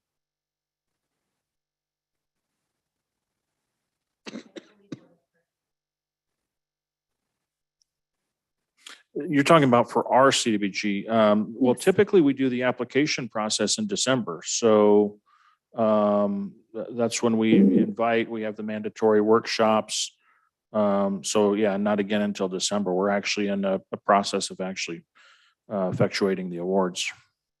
Okay, because I saw number 7 and it wasn't necessarily with CDBG that I understood. I thought it was more of a program that was rolling out after COVID-19 with ARPA or something federally, and that this was accessible to the general public and that we had privy to it and that the public might not be aware. Yeah, they were entitled CDBG CV funds. They were rolled out for the pandemic in 2020. And we had 2 rounds of applications for the small businesses, both in 2020 and 2021, which resulted in the 29 local businesses receiving approximately 405,000 of the 445 that was allocated. So I don't believe we've started another round for the remaining 40,000 plus or minus dollars. Thank you. I have no further questions. Sure. All right. At this point, oh yes, certainly, Member Becerra. Which item number? Item 3, Bemis operating. Great job. Is Amazon going to get their electricity from us? They will. Is there going to take us to max operating? We're getting close. We're getting close. And that's in fact why specifically we've been dealing with some items recently as a council to upgrade the interconnect out at the airport. Okay. Also on number 4, thank you to the water service orders, 46 a day. That means that's why our water company makes what they make. 180 connections, 188 connections. So they're very busy. That's it, Madam Mayor. Thank you. Yes, I have certainly. a point of clarification. Beg your pardon? I have a point of clarification. There's no such thing as a point of clarification, but if you'd like to ask for one, certainly. Okay, so I'd Yeah. like to see how I can clarify Sure. something that I heard. So when a council member pulls an item, it's okay if only one member and then we all chip in, right? No, well, so, so typically, Member Gomez is the only one that requests to ask questions for clarification. But it is perfectly all right for another member to do that as well. It's not, she didn't get into anything substantive that I would have asked her to pull the item for separate consideration. Yeah, thank you. I Yeah. appreciate it. Yeah. I didn't ask to pull it, Madam Mayor. Yes? I didn't ask to pull it. No, she didn't. Yeah. You didn't. Thank you. And so, but we do border on it a little bit. So I'll be, we want to be careful about that in the future. All right. So with that said, a motion is in order for the council and the council acting in its various boards of directors to approve action on consent calendar 3 through 10 in accordance with the recommendations presented on the agenda. Councilman, oh, go ahead. Okay, we have a we have a first by Mayor Pro Tem Irving. Member Gomez, would you wish to second it since I heard you? No, it's okay. Okay. Okay, we have a second by Member Becerra. Madam Clerk, please take the vote. Councilmember Becerra. Councilmember Gomez. Yes. Mayor Pro Tem Irving. Yes. Mayor Jones. Aye. Motion passes unanimously. Thank you. So the council and the various boards of directors have taken action in accordance with the recommendations laid out on the agenda. We're now going to move on to our next business in order, which is written communications, beginning with item number 11. And again, this is one of the revisions to our agenda is included in this. And this is the benefits resolution number 22-020 and the table of organization. Mr. Metzler, will you tee up the item? Yes, thank you, Madam Mayor and members of the council. So this item very commonly is a companion item to the budget, though dealt with separately because it's dealing with everything from setting the table of org, establishing the number of positions for the position control, which really means fixing the number of employees that the city is allowed to operate within. And so with that, just as we've done the mid-year review, we've also done the organizational review. And with this item, while revised and the revision is on your dais, this item effectively makes amendment to the existing benefit resolution and table of org. Originally, staff was recommending the effect of 3 net new positions after additions and deletions. Today, we've actually increased that number from 3 to 9 net new positions, and the difference being 6 new positions. Those positions have been recommended to be added as single role paramedics, and those have been determined very recently to be necessary to provide myself with the most flexibility in being able to fill some positions in our fire department. Currently, we're vacant. We have 9 vacancies existing in the fire department, and we have had some recruitment challenges to fill some of those vacancies. So looking at our staffing within the department, currently we have a recruitment underway for this position, and the flexibility this item will give me will it basically allow us to fill some of those vacant positions a lot more quickly. So that is the reason for the change from 3 to 9 net new positions. This item also does recognize a new holiday that the federal government approved last year, which is Juneteenth, and then also establishes a new deferred comp limit. It also does formally recognize the rates for our part-time employees that are required to increase because of the minimum wage laws. And it was an oversight on our part in the budget to not have those called out specifically, those new rates. This item does call those new rates out. The money has actually been budgeted. We just didn't call them out specifically. And effectively what will happen is for those employees that were impacted by the error that would have effectively gone into place January 1st, we'll actually retroactively apply pay to them for the differential wage between then and now. So with that, staff's recommendation is before you. The author on this item is your Human Resources Officer, Ms. Josie Trevino. she's available for any questions or comments you might have. Very good. Thank you. Madam Clerk, the recommendation, please. That the City Council adopt Benefits Resolution 22-020, revising the table of organization and compensation schedule effective January 1, 2022. All right, thank you. With that said, we're going to move on to technical questions for clarification, beginning with Member Becerra. No questions. Thank you, Madam Mayor. Thank you, Member Gomez. Yes. How many code enforcement officers were hired? I believe the number was 5. Okay. 5. And what about police? We budgeted and hired 11 new bodies. Those positions have been filled. That 11 is 5 sworn deputies, 5 sheriff service specialists, and 1 crime analyst. And how do these floating holidays work? Well, got a really simple answer, but I'm going to rely on Ms. Trevino for the technical answer that is likely more appropriate.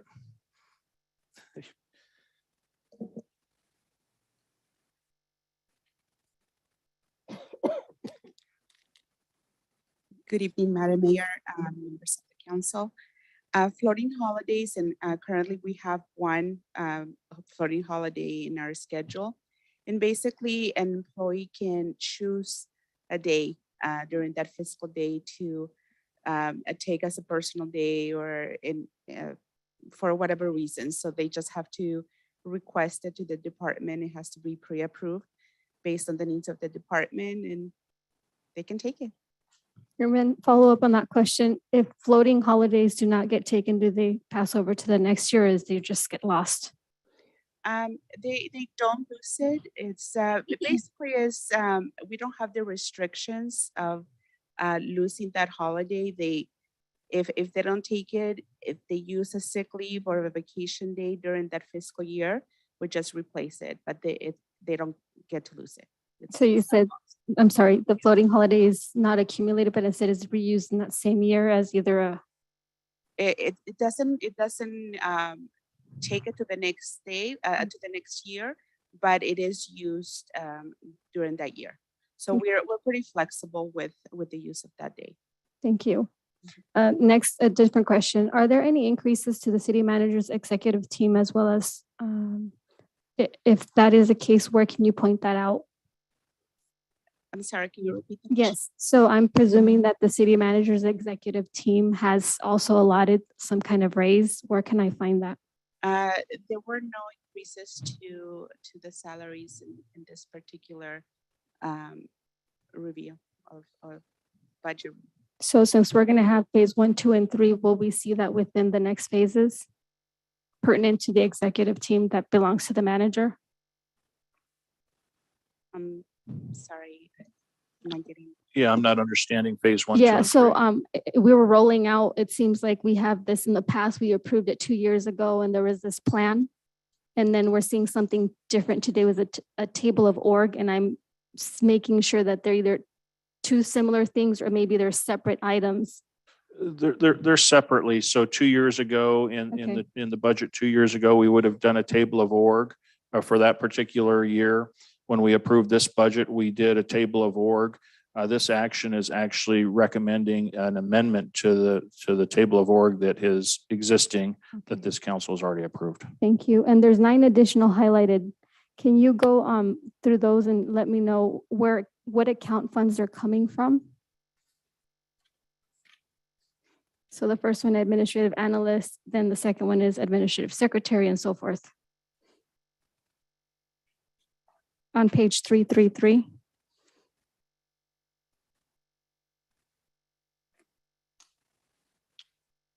Bear with me. 333. Yes. It's a table of organization. It has highlights in yellow. Right.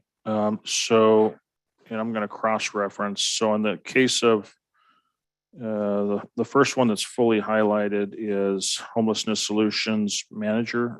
Do you see that? So that one would be general funded. Primarily general funded, maybe offset by some grants, but primarily general funded. Senior building inspector, general funded. technology technician, general funded. In that particular case, that's probably cost allocated, which means even though it's generally funded, its cost for that position will be allocated and paid for by the multiple departments that comprise the city. They'll pay a fair share, basically. The assistant engineer. Yeah, that's a variety of funding. Funding's like Measure I and perhaps water. The analyst and the secretary. So if the secretary is technology, that will be general funded and then cost allocated out to the departments. And then the analyst. That looks like the analyst is not funding. The number got reduced from the prior. So there must have been 7 analysts and now this is reducing to 6.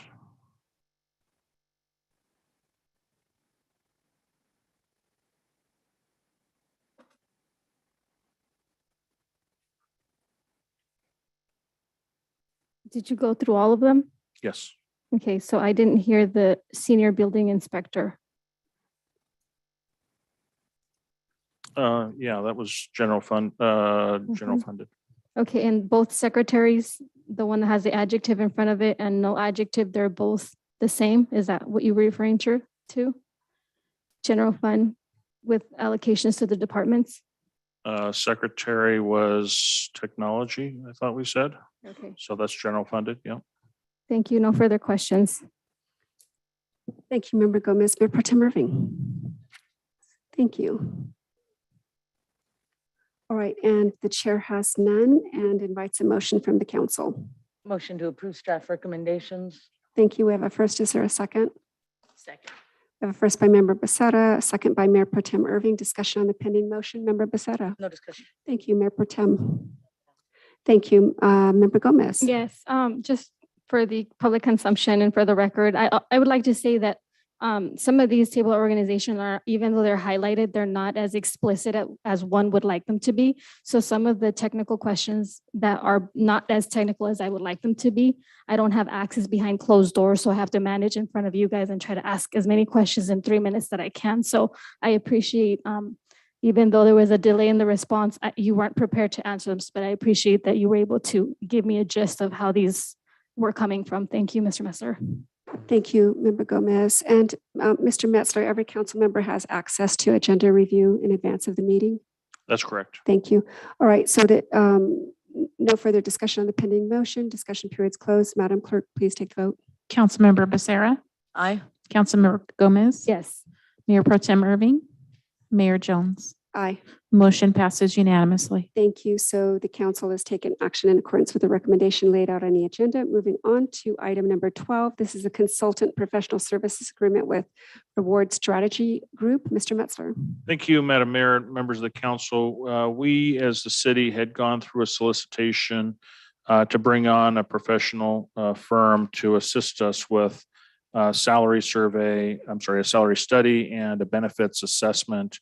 We kicked it off first focusing on salary study for our fire department to help facilitate ongoing discussions and negotiations with our represented group.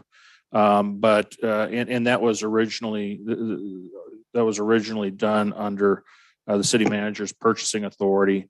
But there was a need also, especially as we prepare for the upcoming budget, to do the same for a segment of the classifications that comprise the rest of the city. So effectively, this item is adding to an existing scope of work, adding 2 phases effectively to study salary and conduct a benefit assessment for the larger city organization. So with that, the author on this item is your Deputy City Manager, Ms. Sophie Smith. She's available for any questions or comments you might have. Thank you, Mr. Metzler. Madam Clerk, the recommendation, please. Staff recommends that the City Council approve a consultant professional services agreement with Reward Strategy Group for a compensation study in an amount not to exceed $85,300. Thank you, Madam Clerk. All right, technical questions for clarification as it relates to the staff report, beginning with Member Gomez. Yes, thank you. When would it be implemented? If we can't implement it as staff, if we were to make recommendations to this council based upon the results of the study, it would be a part of the budget and it would be implemented when the city council approves the budget. And does it include council members? It does not. No, okay. And didn't we do a reorg to pay for the employees a few years back before COVID? I think that one was already answered, so I don't need that one. This is, what would the increase in percentage for employees raises be all the way around? Do we have a percentage? We do not, and in fact, that's the exact reason for this study is to gauge where our benefits and compensation levels compare to other organizations. So until we have the results, we don't have an idea of where we stand. And why is this merited at this time after COVID in 2022? Well, I think one of the biggest reasons is for us to make sure that we are competitive in the marketplace. We've had, as an organization, quite a significant number of retirees, especially over the COVID period. And with the alteration of the workplace being largely remote, it's just made life all that much more difficult to conduct work normally. People were in different places in not really in the position of being able to make life changes, such as taking an opportunity with a new organization. There was just a lot of uncertainty altogether. So with all of that time that's passed, with all of the vacancies that exist largely due to retirements, we're at a point now where we've had a hard time competing to fill some of the positions in the city. And we need to make sure that as we're competing to recruit, we're doing so in such a way where we're giving enough reason for somebody to want to come work in this organization. And of the 462 employees that we'll have, will all their job titles be reviewed and also relied upon to see what merits a raise or whatever it needs to be surveyed? Well, the jobs themselves are not being reviewed. And when you say that, I think of the actual job descriptions. They're not being reviewed for change or alteration as a result of this study, but they are being used to measure against similarly natured job descriptions in other organizations. And they do that to make sure that the work or the job duties are comparable, so that when we do compare wage, that we're comparing as close to apples and apples as possible. Will the wage include the educational level? Well, the educational level is something more so specific to the actual job description and the requirements of the job. So educational level gets priced in, if you will, based upon the nature of the job description. And what standard are we going to use? Meaning, we're going to compare to Apple Valley, we're going to compare to Folsom, Orange County? What are our comparisons? Well, I don't think it's Folsom, but I thought we did put a list in the staff report. Let me just scroll through. Yeah, there's a list attached to the proposal of the cities that we are, I believe it's 12. Page 367, is that? I'm getting there. Yes. Yeah, so on page 367, it looks like we've identified 12 that seem to be cities and agencies that we compete with. So you've got the town of Apple Valley, the city of Hesperia, the city of Fontana, the city of Chino, the city of Corona, the city of Rancho Cucamonga, Upland, Ontario, Palmdale, Lancaster, and both counties of San Bernardino and Riverside. Why didn't we include Barstow, 29 Palms, Yucca Valley, Morongo Valley, Adelanto? Why these and why not those? So the consultant who specializes in salary studies made recommendations to staff based on who they believe are our competition in the market. And so we discussed each of their recommendations, and that's how the list was selected. So was there like a tier of linear points where it's not just like a personal thing, right? Well, we don't think we can, Barstow is, we're up ahead them, and Adelanto, 29 Palms. What is the criteria? Like, what was the criteria besides the expertise of the consultant? Because I don't know what his expertise was. So how did you mitigate those? So their expertise is actually this. It's studying salaries, understanding where a city lies in the market. And so if you take a look at the list, it's Inland Empire cities. It's County of Riverside, County of San Bernardino, and then those selected cities within the Inland Empire, basically, that would be considered our competition. And it's based on data that they collect constantly. This is what they do. And so it was their recommendations, and we took a look and talked about each of their recommendations and went with the majority of them. And where are they from? The individuals doing this consultation? Are they from the IE? Are you asking me where they live? No, just their corporation. Are they from the Inland Empire? They're from San Diego, right? They're based in San Diego. Okay, so That's where their company's based. I don't know where the actual consultants that are assigned to us or live. okay, because that would make a difference. Why county? They could just pick, I don't know. I'm just trying to understand. Make sure that what we're doing is fairly equitable to people of color, to individuals that may not have Your time is up. certain things. Thank you. And I think one thing worth noting, in speaking to that equitable concept, not a lot of cities are identical. For example, in our particular case, we have an electric utility. Not every city has an electric utility. We have an airport. Not every city has an airport. There's a number of, we have a water district. Not a lot of cities have their own water district. There's a lot of complexities in this city, in this city, that you don't necessarily find in one particular city outside this area. So we actually have to take a larger cross section. So when you ask about the two counties, why include the two counties? It's because in large part, we have a number of positions that may not be equally assessed by a smaller group of cities, but yet they might be responsibilities, say, in a county. So it gives us a broader ability to catch as many of the job descriptions as possible with the agencies being surveyed.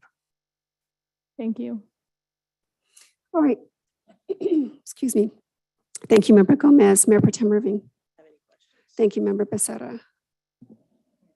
Thank you. And the chair has none and invites a motion from the council. Staff recommendation. Thank you. Do we have a second? Second. Thank you. I have a first by Member Becerra, a second by Mayor Pro Tem Irving. Discussion on the pending motion, Member Becerra. No discussion. Thank you, Mayor Pro Tem. I'd just like to say that I'm glad to see us doing the compensation study. I would like for us to remain competitive and be in a position to attract and retain the best qualified candidates and employees. So thank you. Well said, ma'am. Thank you. I was just going to say that. Thank you, Member Becerra. Very, very, very well said. Member Gomez. Yes, my comment is I feel very uncomfortable with the questions of line that I put forth. It doesn't seem to me, in my perspective, in my brain of thought, that we would have something that is important to diversify the city of Victorville. It's not very diverse as it currently sits. So I would hope that the diversification would be embedded within, but I can't guarantee anything, especially with the questions that I did pose. It seemed like I wasn't in the staff meeting. I wasn't seated there. I don't have a sense for what is the essence of what really is going to be drawn out from something like this. It's theoretical. It doesn't seem to be in practicum, but I would have to wait and see how that is going to look in the diversification of the city of Victorville with our employees. Thank you. Thank you, Member Gomez. So just to clarify, this is in fact a compensation study. And so I echo Mayor Pro Tem's sentiments as well as Member Becerra's that I'm grateful to see this because we do invest in our employees, and I think it's important that we make sure that our salaries are competitive so that we retain those employees and keep that institutional knowledge in-house and treat our employees well, and then be able to recruit competitively. We are subject, is it Title VII, to all of the Equal Opportunity Employers and Act and all of those kind of things, correct? So the question of diversity is really handled within the laws that we're required to follow as employers. Fair? That's fair. All right, thank you. All right, with that said, there's no further discussion on the pending motion, and the chair closes the discussion period. Madam Clerk, will you please take the vote? Councilmember Becerra. Aye. Councilmember Gomez. No. Mayor Pro Tem Irving. Aye. Mayor Jones. Aye. Motion passes with Councilmember Gomez voting no. Thank you. So the council's taken action in accordance with the recommendation posted on the agenda. Moving on to item number 13. This is the amendment to the General Services Provider Standard Agreement with Ferguson Enterprises Incorporated to furnish and deliver waterworks, products, and supplies. Mr. Metzler. Thank you, Madam Mayor and members of the council. Yes, this item is in place to actually start increasing our orders for water meters because of supply chain issues, delays in being able to get water meters in time. The lead time has been extended to receive these. This is a precautionary measure to help keep us from slowing down the construction that's taken place in our city, largely the residential construction. So effectively, this is asking for an additional appropriation to start taking on a larger inventory of water meters so that as homes or commercial businesses, commercial developments are completed, we actually have the inventory of meters available to set that meter and effectively issue a final or a certificate of occupancy. So with that, the author on this item is your Director of Public Works and Water, Mr. Doug Matthews. He's available for any questions or comments you might have. Thank you, Mr. Metzler. Madam Clerk, the recommendation. That the Honorable Victorville Water District Board of Directors approve amendment number 3 to the General Services Provider Agreement by and between Victorville Water District and Ferguson Enterprises, Inc. to furnish and deliver waterworks products and supplies, project CC 20-014, for an additional amount of $267,275. Thank you, Madam Clerk. All right, moving on to technical questions for clarification, beginning this time with Mayor Pro Tem Irving. Have anything? Thank you. Member Becerra. Yes. Mr. Matthews, I read here that all the meters we're going to buy new are going to be automatic meter reader meters?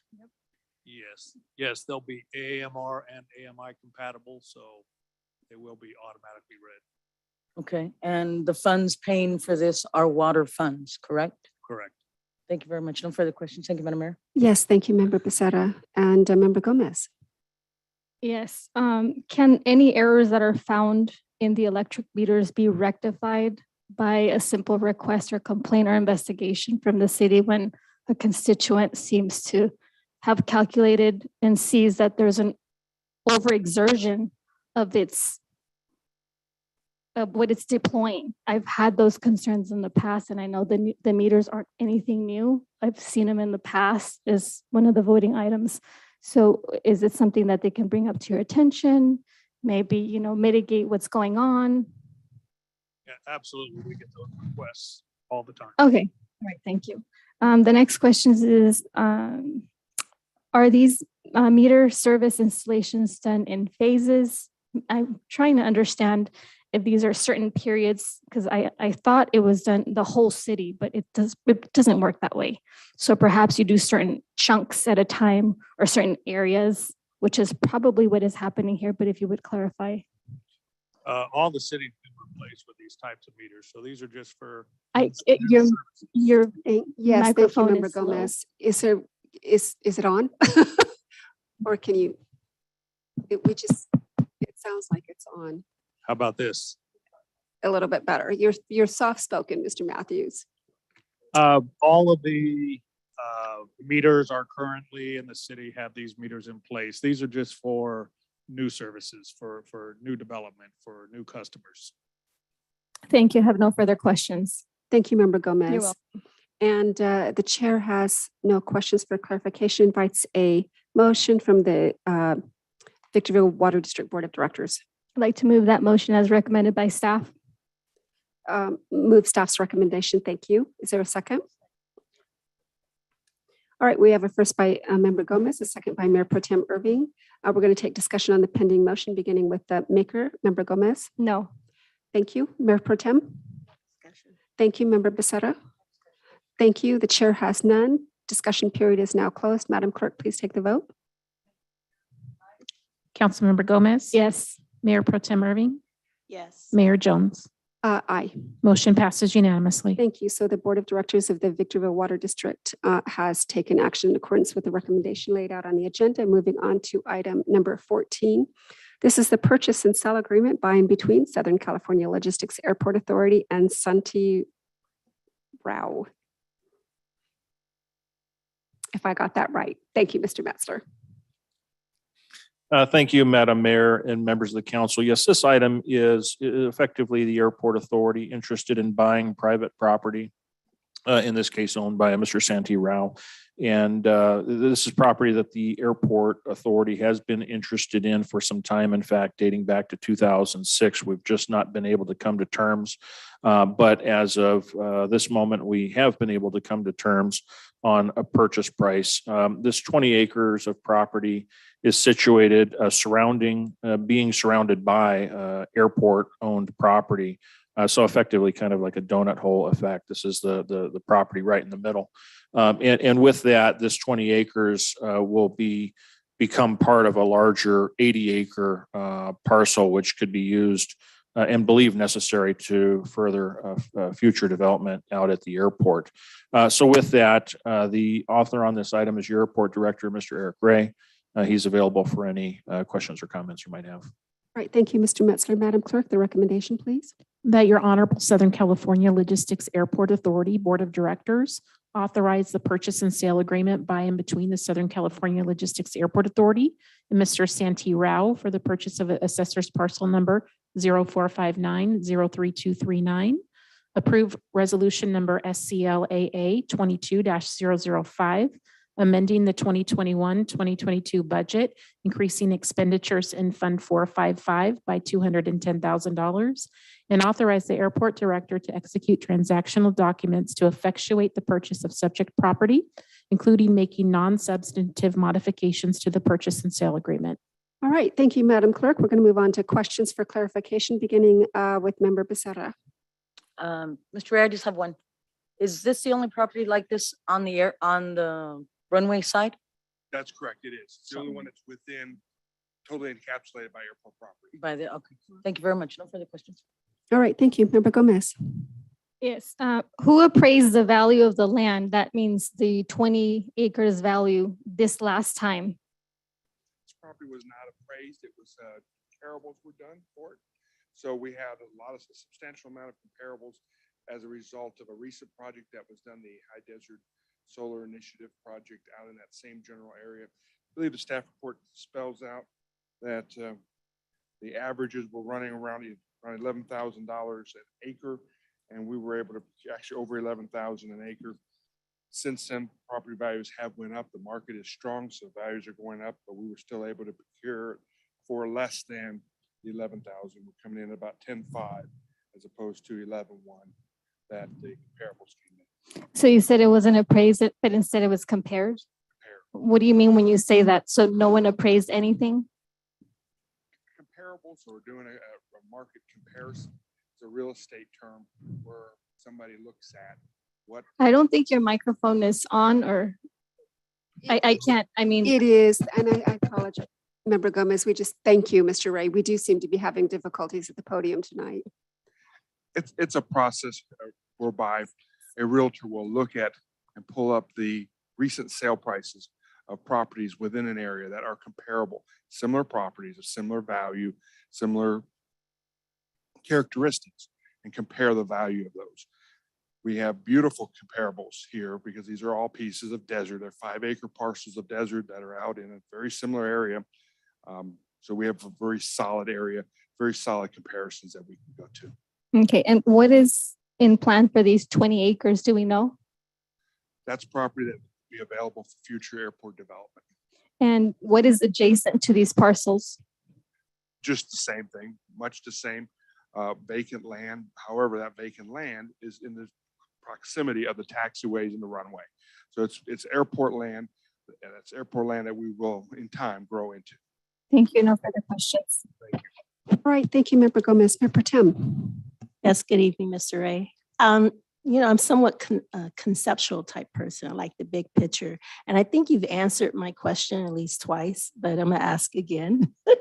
It seems we've been trying to acquire this property for some time, and for whatever reason, we have not been able to. Can you elaborate a little more on the rationale why we would want to make this property purchase? Is there, in your long view, is there a vision for it? I just feel the need to have the big picture. If you could touch on that for a moment, please. Yes, ma'am. I'm hoping that a picture's worth 1,000 words. If we look at one of the attachments, Did you touch on it? I'm sorry. Sorry. I'm going to let you talk. Okay, I'm sorry. if you would be so kind as to look at the site map, Yes, sir. you can see that property, the red one there, it's surrounded by airport property. We have a difficult time ever getting airplanes to our 60 acres that's around it, because we don't own the 20. Gotcha. So That's it's kind of like a house in the corner and we can't get to the other houses behind it. you got to break it down for me. Okay, thank you. If I can share, I'll share some vision that I've had, because it's stuff that we've thought about for some time. And so I think if there is a use, an immediate use for the property, probably the most likely is for aircraft parking, but we've also viewed beyond the life of parking to where when the airport grows and there's higher and better use for the property, we've actually site planned this property along with surrounding property to be a location perhaps where we put larger hangars for aircraft. Currently, the ramp is pretty constrained with respect to the facilities it already has. So future development wise, we've actually done some site planning up there to vision where if there's a need for much larger hangars, that'd be a great place for them. Thank you, Mr. Metzler. Thank you. Okay. Thank you so much. All right, thank you, Mayor Pro Tem. And your question actually helped me a lot. All right, with that said, the chair invites a motion from the SCLA Board of Directors. I'd like to make that motion as moved by staff, or recommended. I'd like to move that recommendation as staff has directed on the reporting. Yes, and is there a second? A second. All right, we have a first by Member Gomez, a second by Mayor Pro Tem Irving. Discussion on the pending motion. Member Gomez? No. Thank you, Mayor Pro Tem. No, thank you. Thank you, Member Becerra. Thank you. The chair has none. Discussion period is closed. Madam Clerk, please take the vote. Councilmember Becerra. Aye. Councilmember Gomez. Yes. Mayor Pro Tem Irving. Yes. Mayor Jones. Aye. Motion passes unanimously. Thank you. So the SCLA Board of Directors taken action in accordance with the recommendation posted on the agenda. Moving on to item number 15. This is the purchase of fleet vehicles under project CC 22-060, purchase of new vehicles. Mr. Metzler. Thank you, Madam Mayor and members of the council. As it relates to this item, there are 26 vehicle purchases that are contemplated in the existing budget document. And because of supply chain issues related to COVID, getting vehicles, as we all know, is becoming increasingly difficult. The manufacturers are not producing vehicles fast enough. And as it relates to us conducting, the essential work of the city, the dependency on new vehicles was planned for in this budget, and not being able to get those is causing us to have older vehicles, maybe less reliable vehicles, help us with our operation. One of the challenges that we've run into is being able to respond quickly when a vehicle does become available at, say, a dealership or through one of our purchasing cooperatives. And because of the demand being so high and the supply of vehicles being so low, it's not uncommon for us to have to respond within 24 hours as to whether or not we're willing to or able to take the vehicle. And one of the challenges that exists is the purchasing authority for the city manager in many of these cases is not great enough to make the commitment to purchase. And effectively, the right process would be to bring it back to council, but we miss our opportunities. So it's been determined by staff that at least specific to vehicles, for us to be able to react and have a chance at purchasing these new budgeted vehicles, staff has recommended a pre-approval in delegating the authority to the city manager for vehicles only in this case, so that if an opportunity arises, we can respond quickly to the order and delivery of vehicles. So with that, the better detail of this item is spoken to by your finance director, Mr. John Mendiola. He's available for any questions or comments you might have. All right, thank you. Madam Clerk, the recommendation. That the Honorable City Council approve the purchase of fleet vehicles from Project CC 22-060 vehicle list through several procurement methods such as cooperative purchasing programs, lead agency piggyback programs, and availability of suitable dealer lot inventory, and authorize the city manager to execute any documents necessary for such purchases. All right, thank you, Madam Clerk. And we're going to move on to questions for clarification, beginning with Member Gomez. Are there any of the vehicles, are any of the vehicles that we're speaking of regular trucks and transportation vehicles that are driven by working families that we can see, oh, that's something that, you know, the regular person would drive? I suppose so, because I went outside and we have a lot of regular looking vehicles besides the ones that actually look like a work truck. So my question is pertinent to regular trucks and regular cars that the commuter would be driving along in the streets. Thank you, Madam Mayor, members of the council. Member Gomez, even though it looks like on the outside, when you look at some of our fleet vehicles in our lot, they look like a regular commuter vehicles, but when you take a look inside, they're just your bare basic bones, no carpet. They might have some specialty lighting instruments on there for hazard, for safety issues. There could be some boxes in the back that would contain specialty tools and equipment for those crews that are needed out there.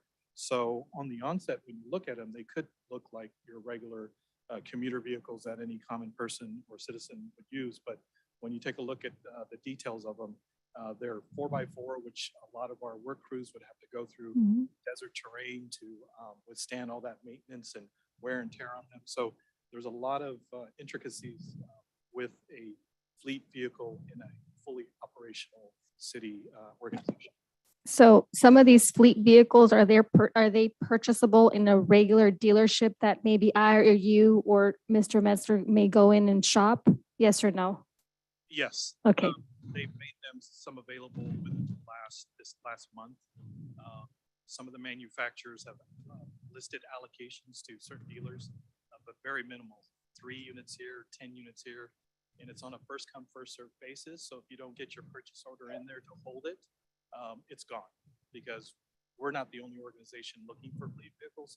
We're talking the whole state of California, the whole nation, because of the shortage of the chips and shortage of raw materials for manufacturers to build their vehicles. And what is a cooperative purchasing program? Is that a Mooney Code technical term? So cooperative is when you get an organization that is willing to go out and purchase through a group of, let's say, cities, or an organization that is a nonprofit that will pull together a bunch of Southern California regional cities and what their requests are going to be for their fleet purchases in the future. And with that, they'll go out to a competitive bid.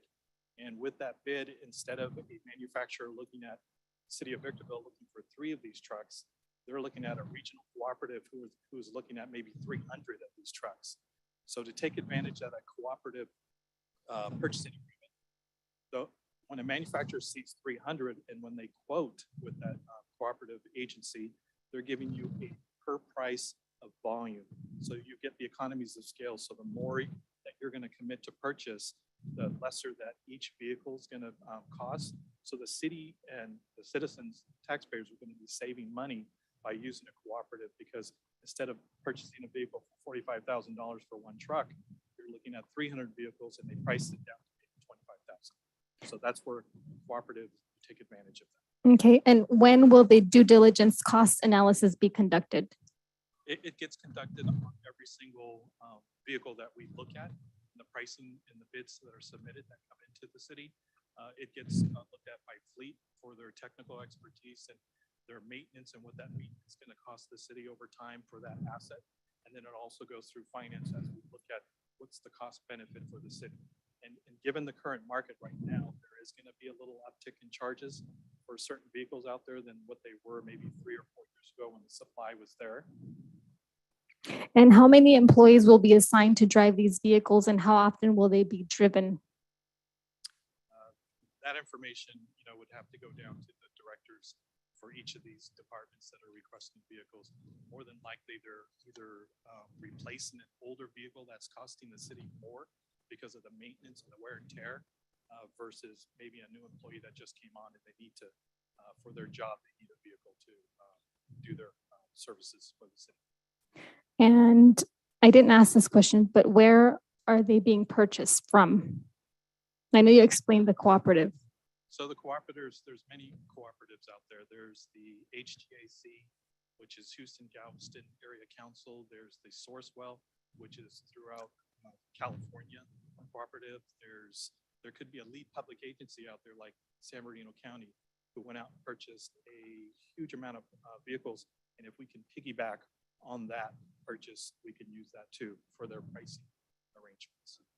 And what accounts are they being, so each of these we have here is an account. And I suppose, just like when I asked for the 9 different accounts, these come from different accounts. Which ones? So when you look at the account codes, anything that starts in 100s, that's going to be your general fund. As you go down into the 425s, it's going to be your sanitation funds. Solid waste is the 426s.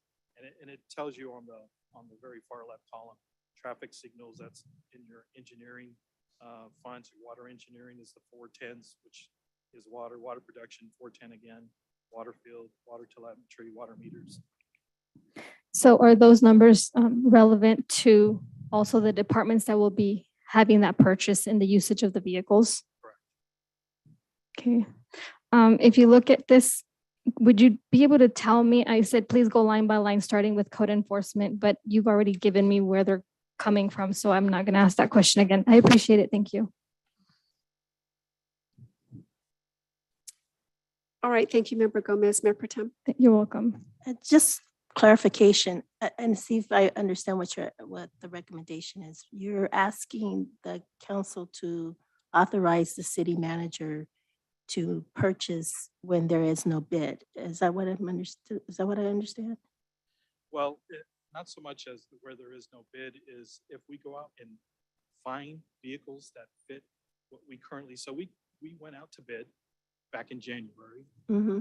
Bids were due in January. Nobody turned anything in. Okay. So we did a survey amongst those dealers that should have bid, that had bid with us in the past. A lot of them had stated that the manufacturers, because of shortage of raw materials, because of the chip shortage, the demand right now is that they couldn't guarantee an allocation for the city of Victorville. So they weren't given an allocation, so they couldn't bid on our bid solicitation that was out on the street because they couldn't guarantee delivery, basically. Okay. We currently went out and asked for quotes Mhm. that came in just on March 8th. And a lot of those are coming in. They're not Trying talking. to build the units, it'll take you 4.5 to 7.5 months to build it. So to remedy this issue, you are requesting. So we're looking to go out into the open marketplace for our Muni code Got it. Okay. to see if we can find some on the dealers or see if the allocations as they trickle into the manufacturers and they get there. We want to be, it's on a first come, first served basis. If we can allocate a PO to them per the city manager's authority, and they will hold that vehicle for us. I got it. We're not pushed down the line further in the future. I'm sorry, but I got it. I got it. Thank you. All right. Just wanted you to work with me. I got it. Thank you. Thank you, Member Becerra.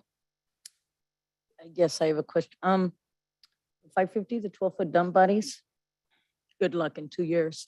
This is going to hold for those 2 years, correct? We're going to roll this over until all of these vehicles are purchased? It will put us in the queue for if it's a build out. Okay. All right. That's it. No further questions. Thank you, Madam Mayor. Very good. And again, just to, I guess, drive the point home, I think we've already done it, but this need presents itself because our buying opportunity is severely limited based on what's happening out in the supply chain.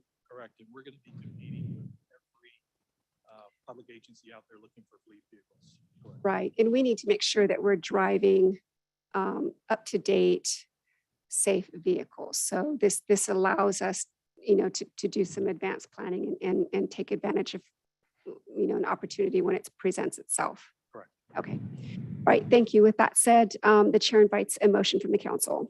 I'd like to make that motion as recommended by staff. Second. Okay. So we have a first by Blanca Gomez, second by Mayor Pro Tem Irving to adopt staff recommendation. Discussion on the pending motion. Member Gomez. Yes. So at first I kind of wasn't understanding what was happening. So I appreciate the clarification that Ms. Irving provided. It really allowed me to know that we're not just doing like a piggyback. There's something a little bit more urgent to it, and we understand the circumstances. So help clarify the rationale of how I can and why I can vote the way I do vote. And so thank you for explaining and providing much detail. Thank you. Thank you, Member welcome. Gomez. Mayor Pro Tem. I only want to say thank you to Mr. Mendiola for breaking it down for me. I appreciate you. Thank you. Should be a teacher. Says Thank the you. teacher. Says the teacher. All right, Member Becerra. Good luck finding these vehicles. Let's keep our fingers crossed. Yeah. Okay.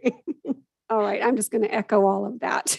All right, so the discussion period's now closed. Madam Clerk, the vote, please. Councilmember Becerra, Aye. Councilmember Gomez. Yes. Mayor Pro Tem Irving, Yes. Mayor Jones. Aye. Motion passes unanimously. All right, so we've taken action in accordance with the recommendation posted on the agenda.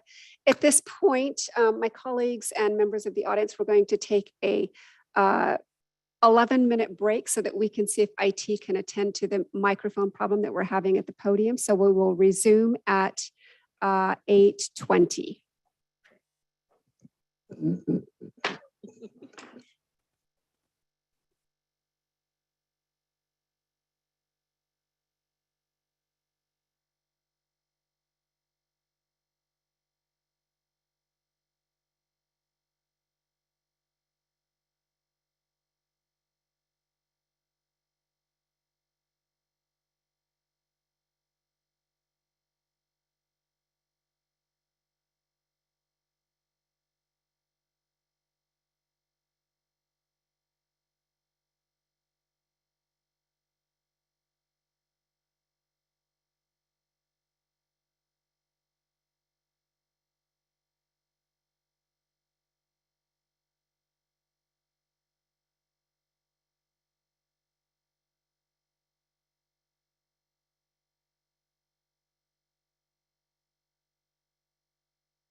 right, we are resuming open session at item number 16. This is the approval for purchase of Leotech LED safety lights. Mr. Metzler.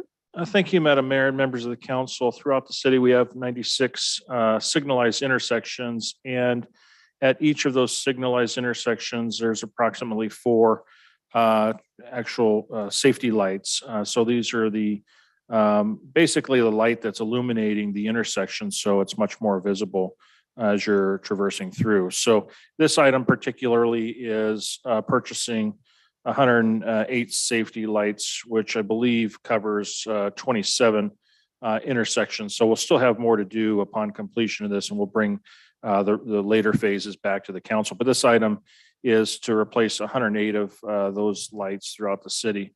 The author on this item is your city engineer, Mr. Brian Gangler. He's available for any questions or comments you might have. Thank you, Mr. Metzler. Madam Clerk, the recommendation, please. That the Honorable City Council approve the purchase of 108 Leotech LED safety lights from South Coast Lighting and Design in the amount of $64,480.05. All right, questions for clarification, beginning with Mayor Pro Tem. Thank you. Member Becerra. Mr. Metzler, these are going into the intersections. We just approved, I think it was last meeting, for the red, yellow, and green. Red and green, if I remember Red and green? correctly. We're That's fine. correct. Yes. Okay. And these will be going in some of the same intersections, correct? That's correct. Okay. Thank you. No further questions. Thank you, Member Becerra. Member Gomez. Yes, currently the 96 intersections have HPS safety lights that last 2 years. Does that mean that all 96 lights were changed in 2020? No. When will when will the process start and when is it expected to be completed? Mr. Gangler, do you want to talk through the schedule?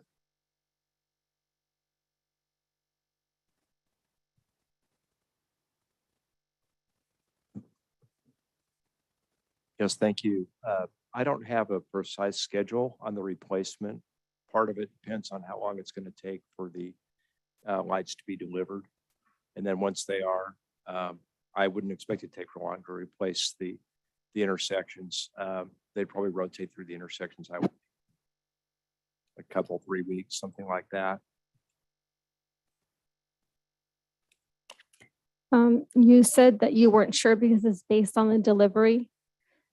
So I want to know, will any of the process, when we start, we meaning the city of Victorville, or if we have a contractor, will it interfere with any traffic or any activities on the streets where this is being done?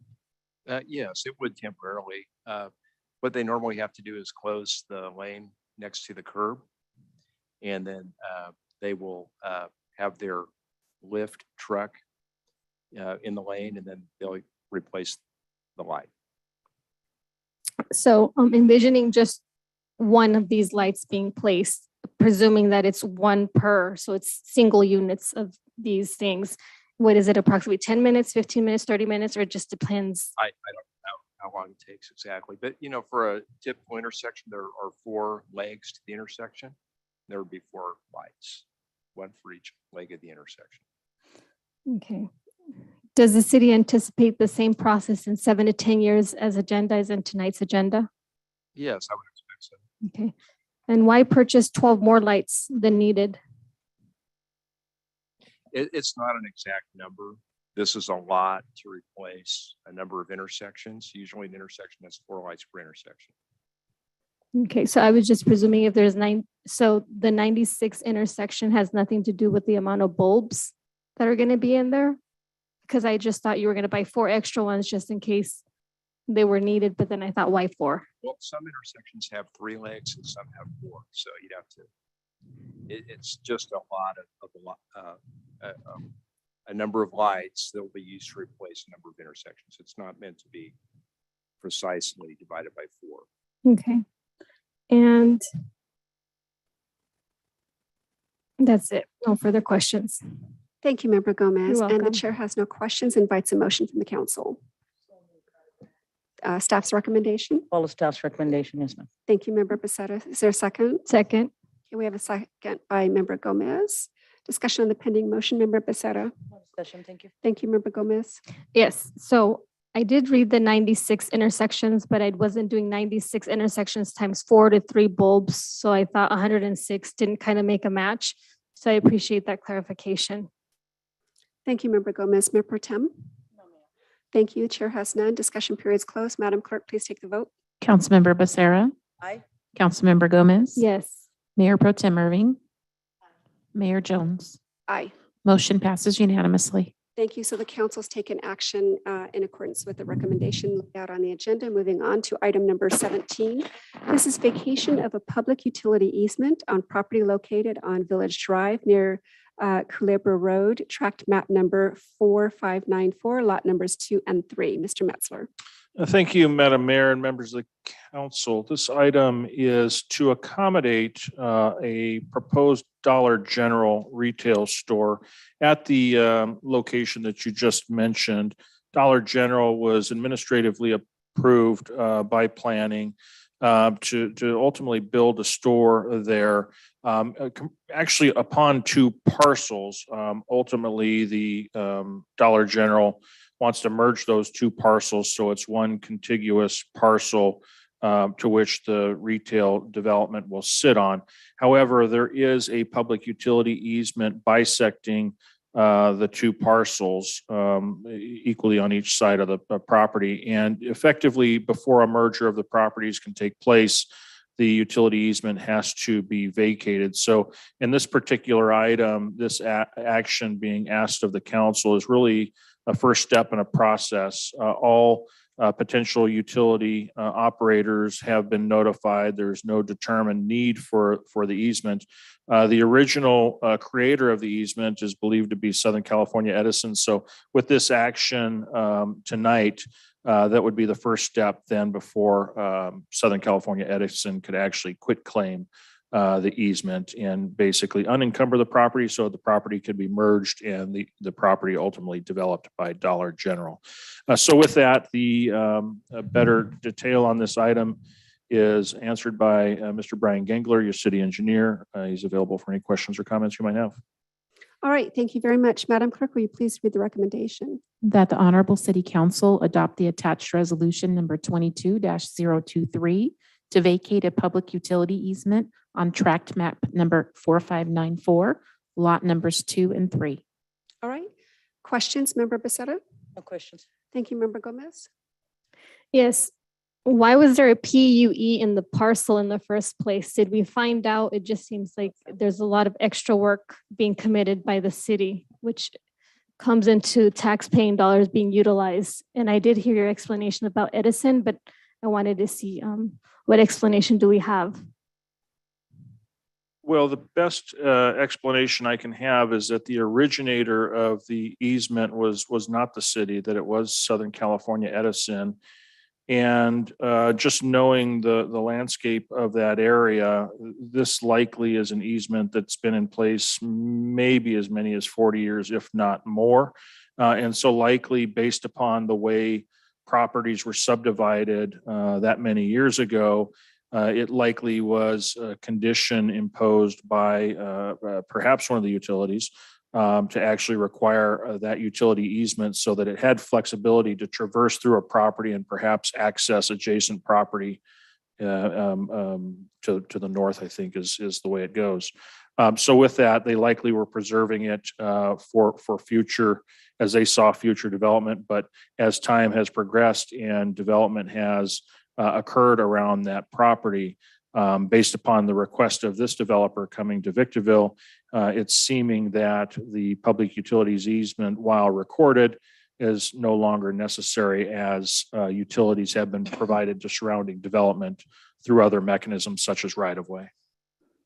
And is this a private property? There was a speaker earlier on that had requested some kind of aid from the city to potentially do some blockage from vehicles, but ease the pedestrian foot traffic. Do we know? I don't think this has any relationship to that. And does the city need consent from the property owners, or are we exercising something called eminent domain? Or is this a pathway beforehand and we're just opting out for an option called easement that we're utilizing? No condemnation is being sought by the developer in this particular case, so we are not relying on that. This has been developer initiated, private property initiated. We're just facilitating a request. So the last portion, is it the duty of the city to facilitate the process, or is it we're just doing something amicable for both parties because it's not incumbent upon them to do that process? To facilitate the development, I would say yes, it's our duty to facilitate the process as the process prescribes us as a first step in the code. And I'm trying to recall the actual codes that are cited here. I think it's streets and highways.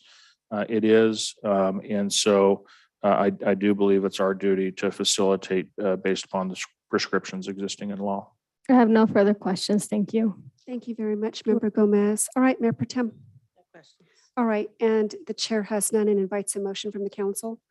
So move, Madam Mayor, to follow staff's recommendation. Thank you. We have a first. Is there a second? Second. Thank you. We have a first by Member Becerra, second by Mayor Pro Tem Irving. Discussion on the pending motion. Member Becerra. Thank you. Thank you. Mayor Pro Tem. No, ma'am, thank you. Thank you, Member Gomez. Yes. So one of my questions was if this was private property and it was in the context of a beginner commenter. I just wasn't sure if she was seeking the help of the city or if we could even provide any aid. So that's what my question was coming from. Thank you. Sure. Thank you, Member Gomez. And if I might, now I'm connecting some dots. And so the comments from the public commenter earlier have no relationship to what we're talking about here. As it relates to the public commenter, we at a different location, we need to understand a lot more about the site, what's existing out there, and that's something that will be done when staff is contacted by the speaker. Thank you. All right, thank you. And the chair has no comments and closes the discussion period. Madam Clerk, please take the vote. Councilmember Becerra. Aye. Councilmember Gomez. Yes. Mayor Pro Tem Irving. Aye. Mayor Jones. Aye. Motion passes unanimously. All right, so the council's taken action to adopt the recommendation as laid out on the agenda. All right, we're now going to move on to item number 18.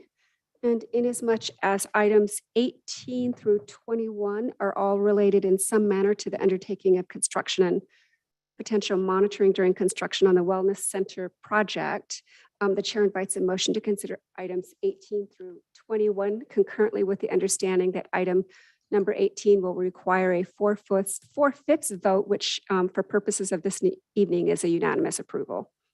Motion to approve the following of 18 through 21 in one vote. Concurrently. Thank Concurrent. you. Is there a second? Second. Thank you. We have a first and a second. Madam Clerk, please take the vote. Councilmember Becerra. Aye. Councilmember Gomez. No. Mayor Pro Tem Irving. Mayor Jones. Aye. Motion passes with Councilmember Gomez voting no. All right. So with that said, we are now going to consider items number 18 through 21 concurrently. And I'm going to just go ahead and read the titles on all of them very quickly. 18 is the Wellness Center Project, award of Phase 1 construction contract. Number 19 is the Wellness Center Project, construction management. 19 is the Wellness Center Project, cooperative agreement with Victory Valley Wastewater Reclamation Authority, VVWRA. And 21 is the Wellness Center Project. Again, amendment number 1 to agreement with Ecor Consulting Incorporated for environmental services. Mr. Metzler, it's yours. Thank you, Madam Mayor and members of the council. Items 18 through 21 are related in dealing with our proposed wellness center. As you know, our wellness center is planned as 170 bed, low barrier shelter facility that will include, among other things, recuperative care, a medical clinic, and wraparound social services.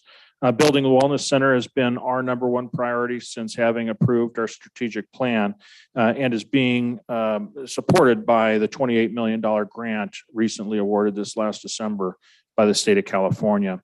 In fact, yesterday, I actually signed the contract with the state and we transmitted that document today. So we're hoping that in short order, the check actually, I'm sorry, the state actually wires or sends a check so that we can actually start spending that money.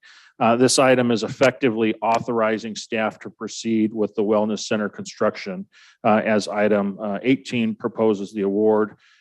We do have a number of individuals here from the contractor to speak. Mr. Celesta, Mr. Gutierrez, and Mr. Kwan are here representing Angelus, the contractor.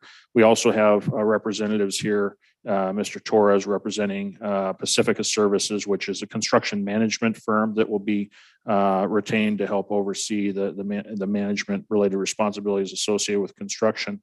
There is a cooperative agreement in this item dealing with a sewer main that actually runs through the property to preserve the ability of VVWA to expand its service by putting in a second line, a double barrel, if you will. There's a cooperative agreement where VVWA has effectively agreed to pay back a proportionate share of the costs associated with that installation. And then finally, environmental services are required to be a part of this item as well. Altogether, this has been something that's been hugely monumental for us as a city, starting out just 2 years ago, a little over 2 years ago, when your city council directed us to form the Homelessness Solutions Task Force.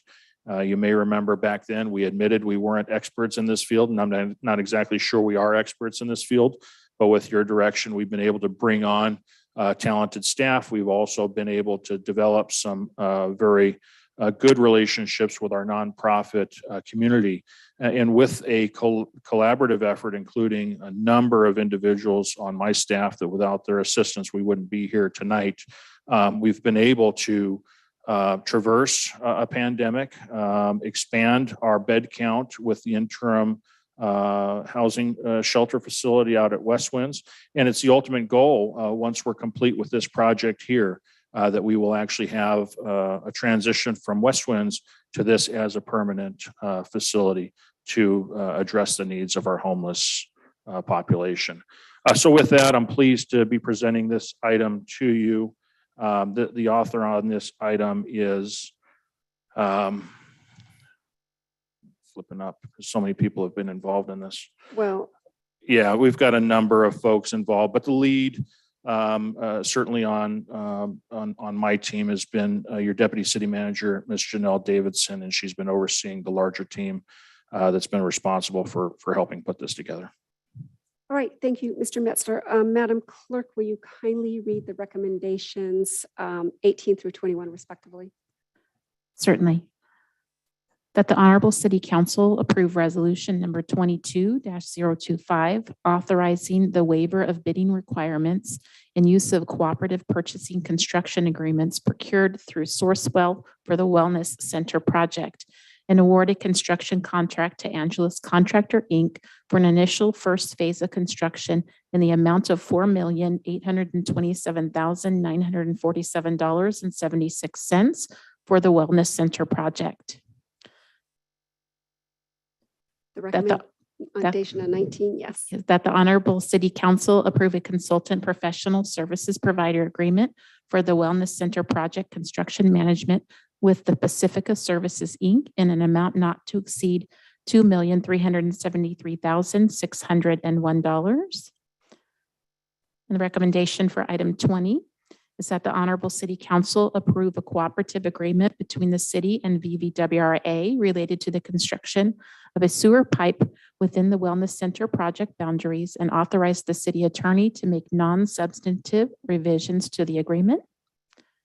Recommendation for item number 21, that the Honorable City Council approve amendment number 1 to the construction professional services provider agreement with E Corp Consulting, Inc.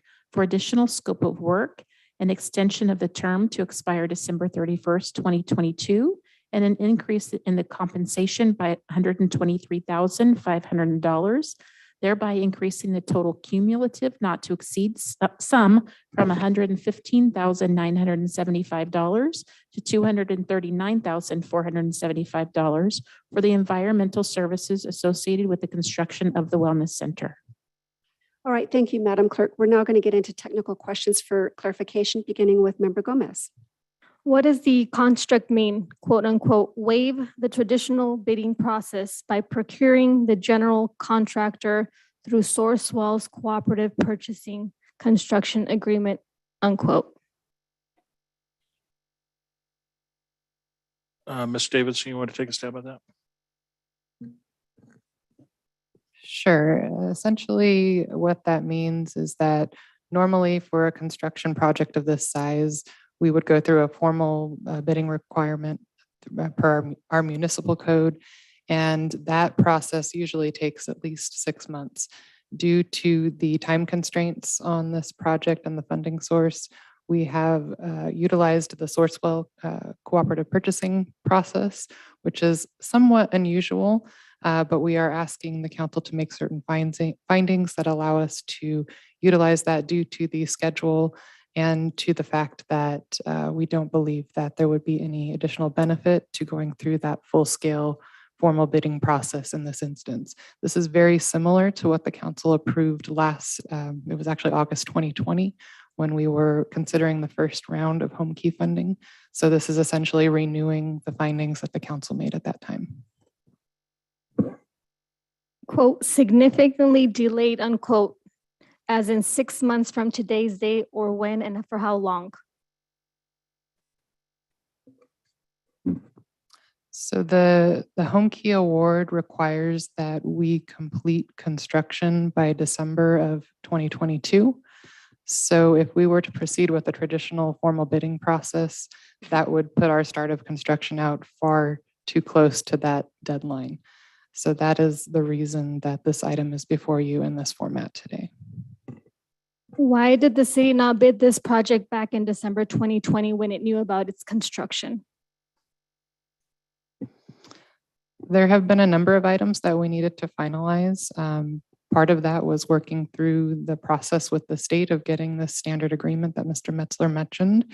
That is in process. We also had to get our plans ready to go. We did go through a formal RFP process to select a construction manager that has been able to help us get this project ready, the point where it is today, so that we can proceed with this award of contract. So what hindered today's process from occurring back then? Back in December, the plan. Well, if I look at it, if we know December 2020 and we have a process of the city understanding its procedures and you have to deal and communicate with other agencies, I was just thinking perhaps we foresee and foreshadow how this needs to take place so that we continue to do the standards way of doing business as a city. Even if the plans and the other contracts were in place back at that time, that would still be putting us in construction around June or July. So that really still would present quite a challenge. So hypothetically, so that would be in June or July of what year? 2022. So in construction lasts how long, and what do we have to have first on the ground for that to be finalized and ready for the Wellness Center to continue its process? So at this point, with the contract before you this evening, we would estimate that we would start construction next month with this phase 1, which consists mostly of your earthwork and your wet and dry utilities. And even so, that is estimated to continue through July, followed by additional phases of construction that would ultimately conclude in December of 2022 to meet the deadline. So when you provided a response to my hypothetical, were we considering if we would have done this and construction would have started in June or July 2022? Was that your response for that? I was just explaining that had we gone through and awarded a contract back in December, had we started right at that time, the earliest we could, had we started the process of the RFP back at that time, the earliest we could start construction would be June or July. And Under then, the formal bidding process. You would say, and that would end construction by December 2022? That is not something I would be able to answer. That would have been a result of the outcome of that bid. We would have had to develop a construction schedule based on that process. Thank you. I have no further questions. All right, thank you, Member Gomez. Mayor Pro Tem Irving. Yes, Ms. Davison, just for the record, can you affirm that the reason we are foregoing the bidding process is because of timing restrictions or constraints as it relates to commencing construction and the funding source? Just affirm it. That is correct. Thank you. Thank you, Member Becerra. Ms. Davidson, the Wellness Project Center, is it the first of its kind up here in the high desert? My understanding is it would be the first of its kind in the county. And in San Bernardino County? Correct. Wow. Okay. Congratulations, you and your team. Thank you very much. And to the previous council who got us here. Thank you.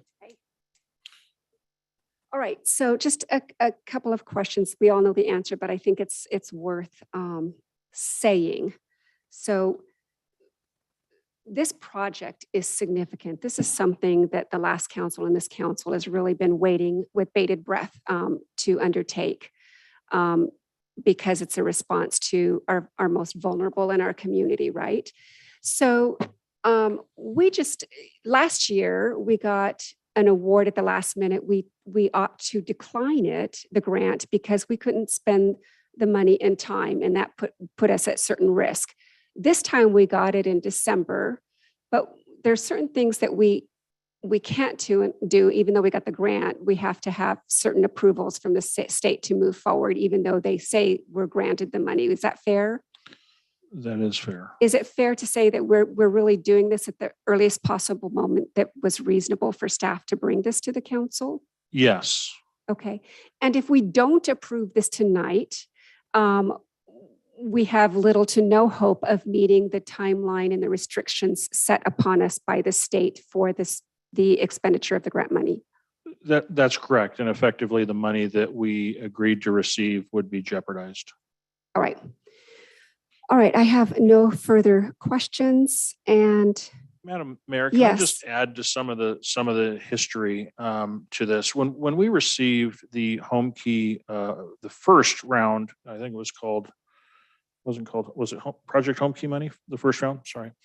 When we received the first allocation of funds, and I believe that was in 2020, probably towards the latter part of 2020. At that time, and we had already brought something similar in nature to relying on a Sourcewell type vending contract to this council. We were actually contemplating a much different project in terms of construction type. But I will tell you, even had we had a little bit more time in that first award, that would have been an extremely unconventional way of moving forward with a construction project. I was personally very nervous because we didn't necessarily have the traditional intellect that you have, at least when you go through full scale design. So when we made the decision after the first round of funding that we just literally could not make the deadline, effectively, we would have to design and build at the same time while we're on site. And a lot of risk to go along with it. But the type back then, there were modulars, so there was believed to be a way to make it work quickly, but certainly not within the time frame that was imposed upon the city at the time. So we chose not to accept that money because it was too risky to accept that money. But what we did choose to do immediately after we turned that money down is we focused our efforts in the design. And so we actually spent relying on our PLHA money to actually bring on the architect and get much closer to a fully designed project. And we're there now. So I would say in comparison, we're a lot more knowledgeable to the point where when we were actually able to get solicitations for quotes on what it's going to cost to build, we actually have a good basis in the design that's already in place. So with that being said, the award was announced in December. But we didn't really receive draft contracts until the last couple of weeks, and we've been going back and forth. And it wouldn't have been the most responsible thing to do to start any sooner than having those contracts signed. We've been fortunate to be able to time it to where we sign the contracts anticipating council's approval in moving forward. And with the schedule that we have in place, we actually believe that with the approvals tonight, we can actually meet the timeframes that are imposed by the state. The timeframes that we're dealing with the state are slightly better than the timeframes that we're dealing with before, but we've got to get moving if we're going to take this project on and actually build it and really try to help address our homelessness community needs.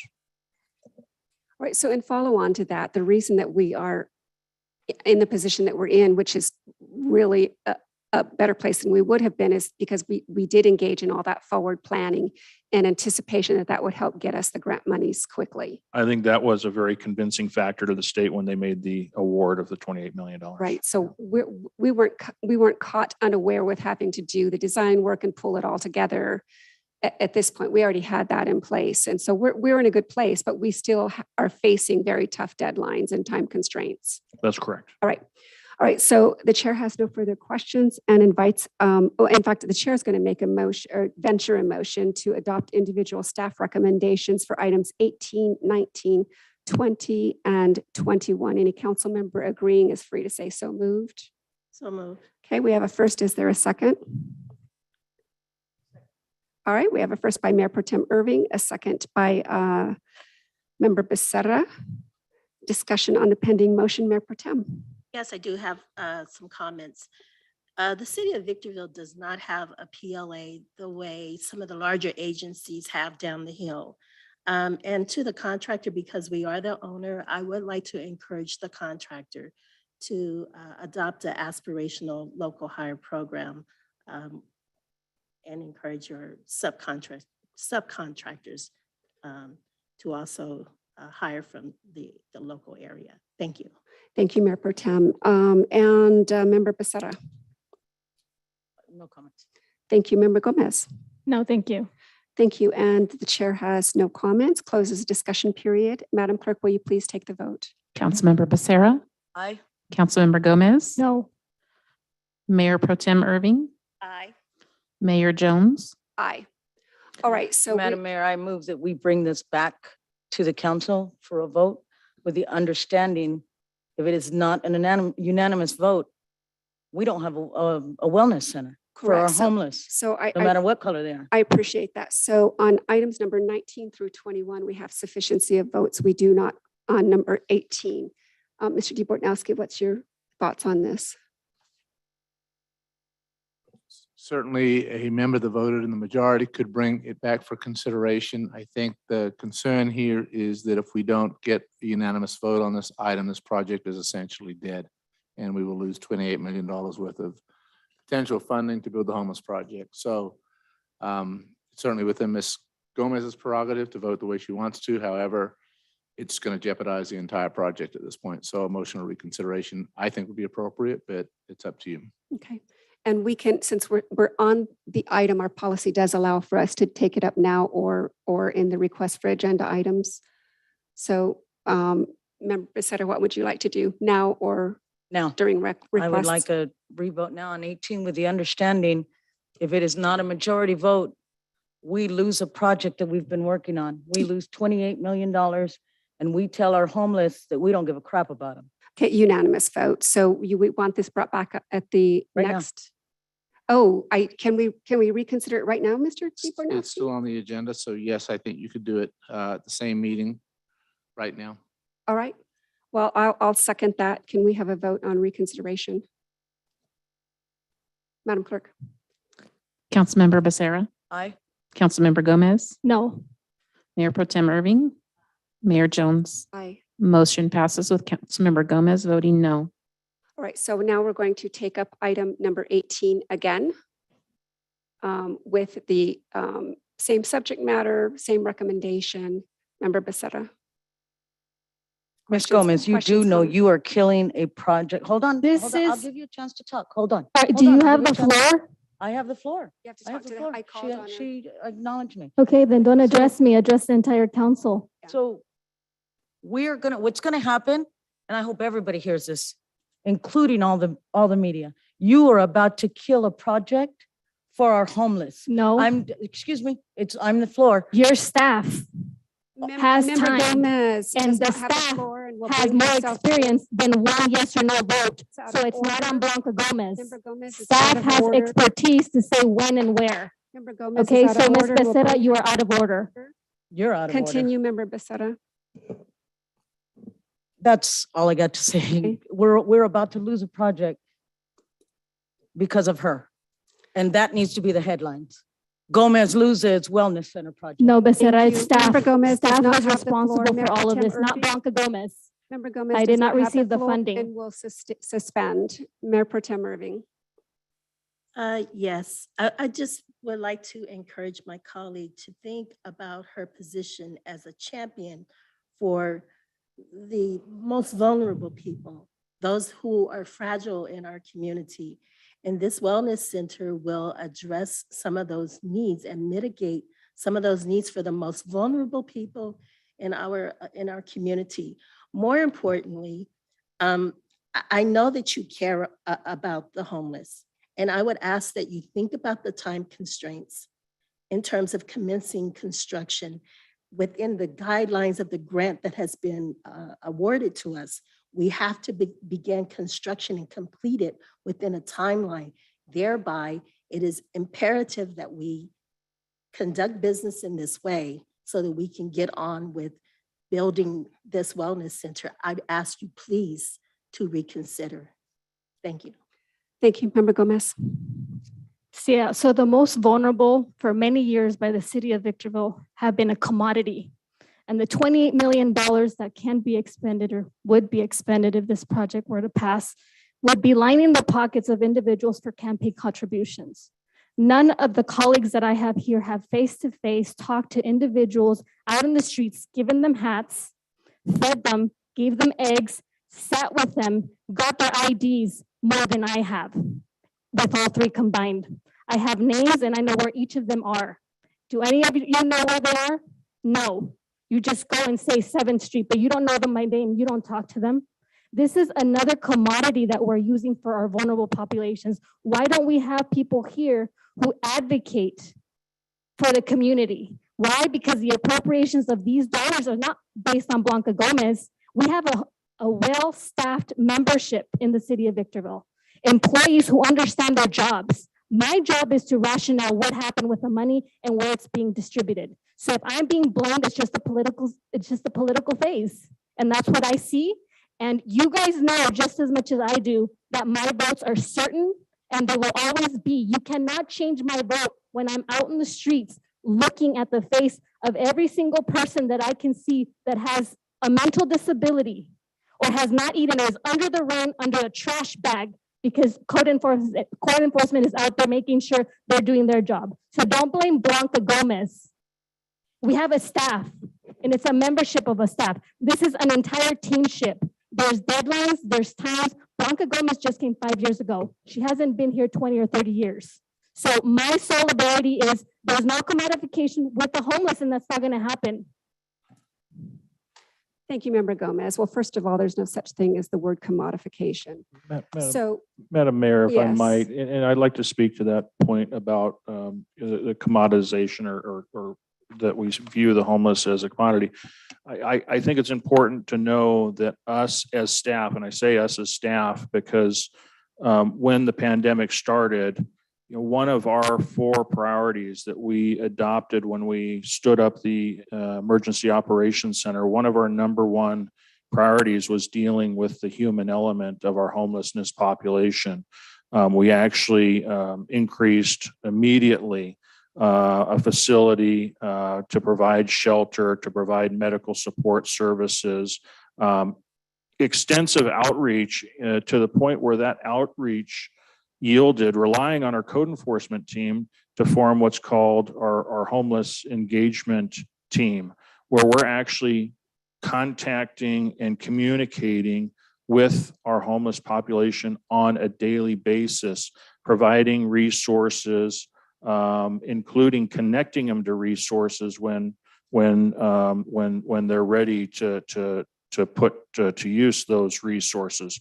So we as staff have been people and human to our homelessness population, really trying to help. So while I very much appreciate Councilmember Gomez's comments and efforts in the regard of speaking to and connecting with on the human level, it's a team effort, and we as well have been supplementing those efforts. I think we're really in this together, trying to help as much as we can, with the point that a large part of the strategy behind our efforts in connecting with and getting to know a lot of our homeless population on a personal level is so that when we have these beds available, we have a direct connection to those that are most needy.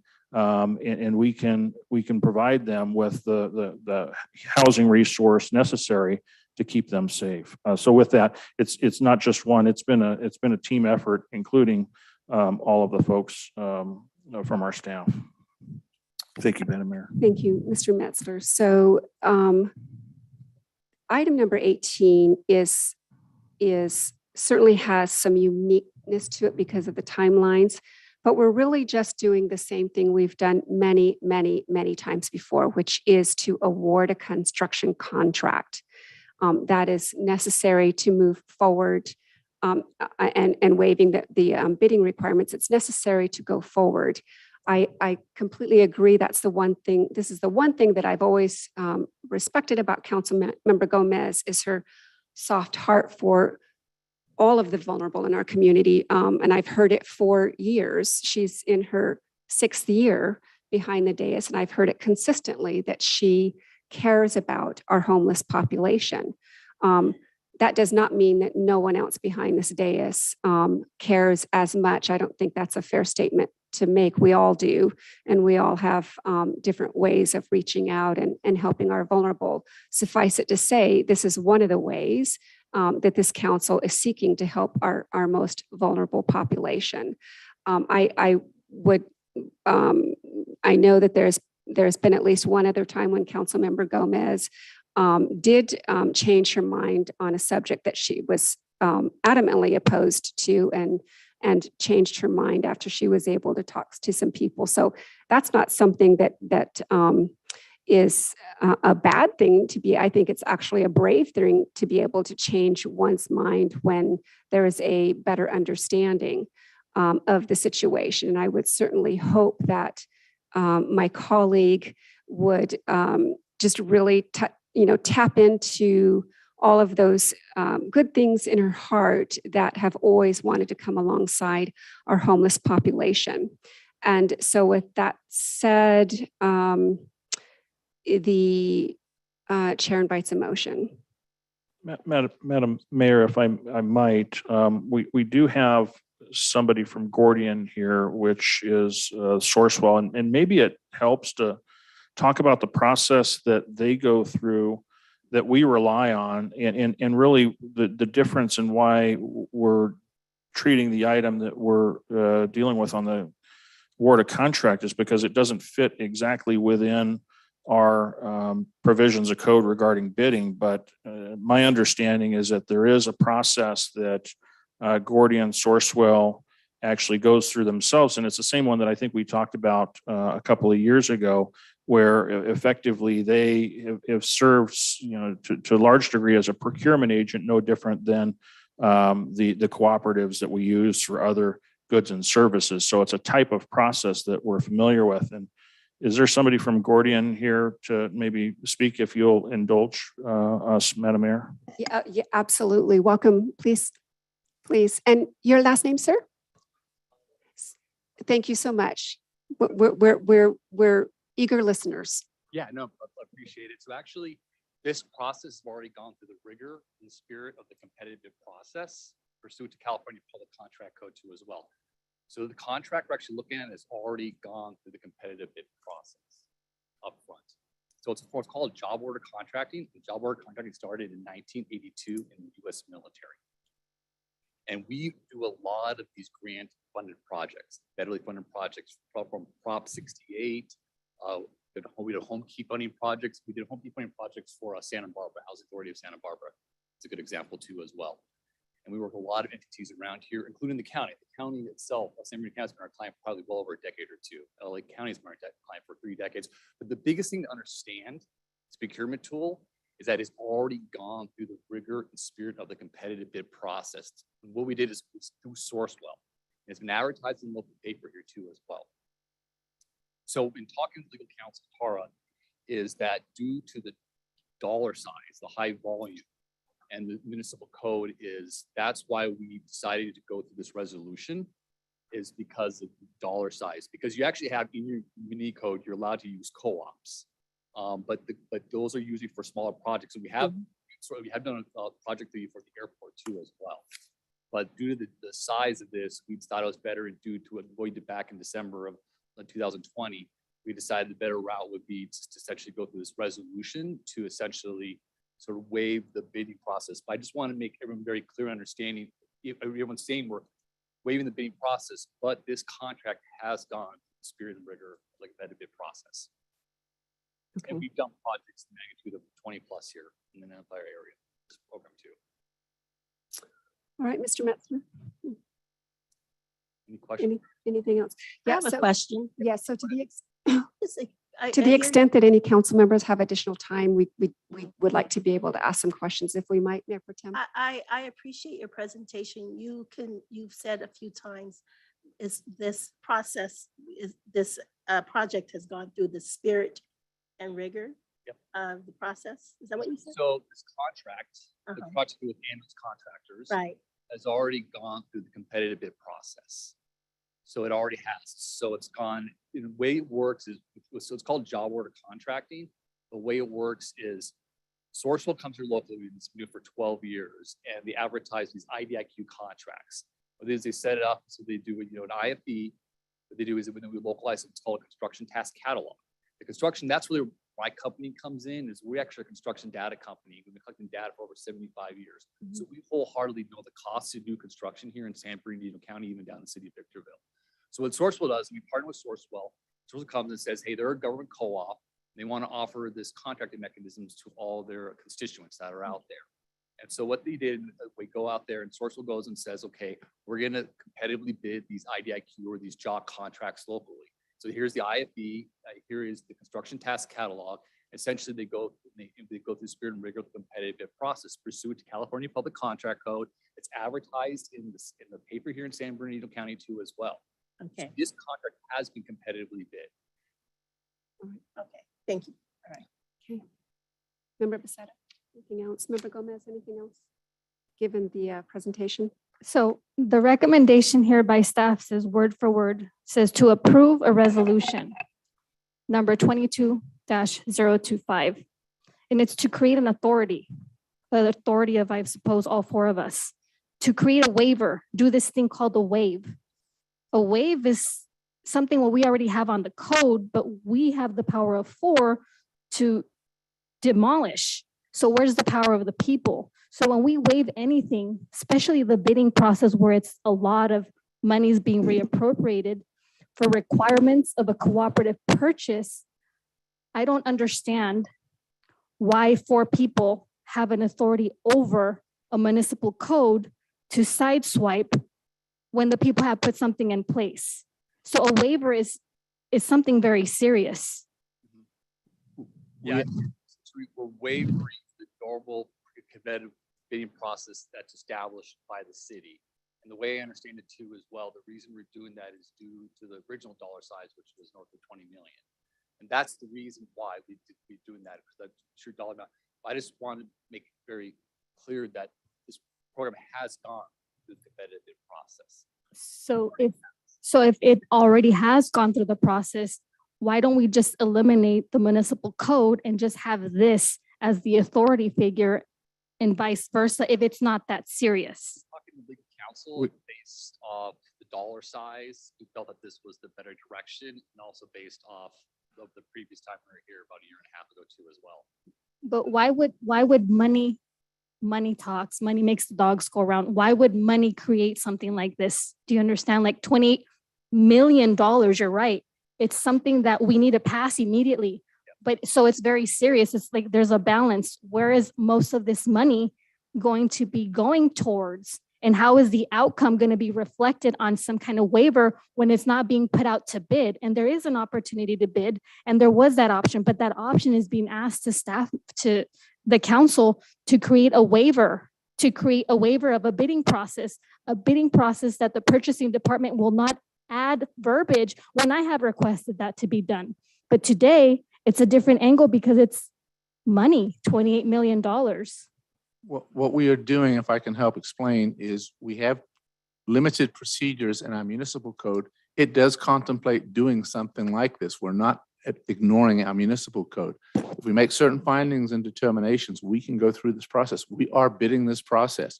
We're just not following the letter of our code, but our code contemplates our ability to do this. I want to point out too, this IDIQ job order contract, this is exactly why it was invented in the U.S. military in 1902. This is it. It's a streamlined procurement tool. This is why we're really good fit for these type of projects too as well. That's why it was invented in the U.S. military in 1982.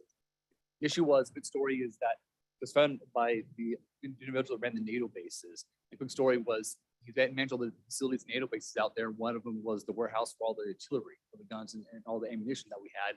And one day it started leaking, storming a whole bunch and started on top of the roof, and he had to fix the roof really quickly. He didn't have time to go out there, go through an RFP process. He had to get it done really quickly. So we invented job order contract. And so what you do is you pull up that work order package. If you look at that work order package, that should be the packet there. There's those line items in there. Each one of those line items have already gone through the competitive bid process. Each one of those. Mr. DeBortnowski, since there's some provision in our municipal code, doing this way really seems to me that it's we're going above and beyond to make sure that we're being very transparent because of the amount of money we're talking about. Is that fair? Absolutely. And because we are pushed up against timeframes, this money was only awarded back in December of last year. We've got less than a year to design, build, and allocate monies for a project. And we can't go through the standard bidding process in our municipal code. It is too lengthy, it's too burdensome. So we've gone through a bidding process, which is actually allowed by our code to the extent we make these findings tonight. We're not avoiding public bidding. We're doing bidding in a different manner under emergency circumstances, i.e. you've got $28 million that you've got to spend within 1 year, almost impossible in the construction industry to go from start of construction and get this done. If we don't do this tonight, those monies are gone. And that's the traditional bid process. That's why job work contracts are around. These IDIQ agreements usually takes, like you mentioned, 6 to 8 months to go through a regular procurement process. That's exactly tools that invented. And that's really why the county's been our client for a decade, and some of the other ones around here for 2 to 3 decades. So and in numerous cities, big cities, the city of Los Angeles, they do this type of thing all the time. We are not being unique. We are not avoiding our code. We are just going through a different procedure that we can't comply with the letter and the cross the T's, the I's in our code. We have to do it this way.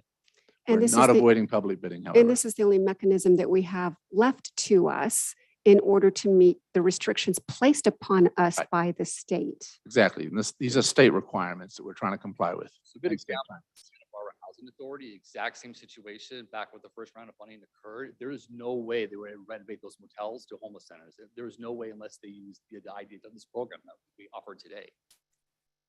They're able to deliver those deadlines. Okay, council members, anything else? Member Gomez, do you have anything else?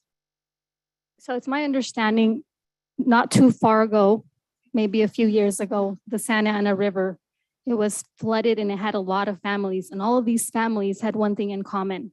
They did not have a place to go to. The only thing that made the difference in the city of Victorville was cash. When that came in, we started a plan. Before that, we had no plan. So just in response, cash is what puts us in the position to be able to do this wonderful thing. We had to work hard to get that cash. All right, anything else, council members? Mr. Metzler, Mr. DeBortnowski? All right. Member Becerra, you want to make a motion to approve? Oh, I did. I think we did. Yeah. All right. To approve staff recommendation. Okay, and we have a second. Mayor Pro Tem. Okay, all right. Madam Clerk, please take the vote. Councilmember Becerra. Aye. Councilmember Gomez. How many times do you require a vote? Maybe This I'm is- just this is the confused. considered You did item. 8. Oh, okay. reconsideration. So last time was 19, right? No, this is 18. No, I know, but we've done so many things that it's very confusing. So I don't appreciate the confusion, but I understand now. Consider it, now we're back. Okay, thank you. On reconsideration. Thank you. I appreciate the clarification. Councilmember Gomez. No. Mayor Pro Tem Irving, Yes. Mayor Jones, Aye. motion fails. All right. You know, you're. Mr. Member Becerra, please. Mr. Metzler, do we have any other items this morning that, excuse me, this evening that have to be taken up this evening? We do have. All right. So with that said, anything else we take up tonight, because we have to have a majority of the full actually, we just need a majority of the quorum, I think, on what we have left. So Last time we. moving had on to 3. item number 22, in as much as, I'm sorry, I just have to compose myself. This is shocking.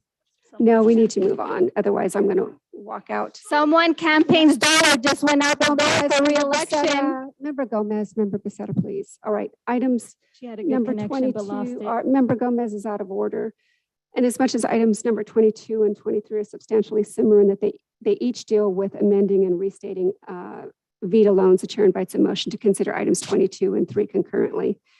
I'm Thank sorry, you. I We have couldn't hear. What was the last part? Motion So to reconsider? consider items 22 and 23 concurrently.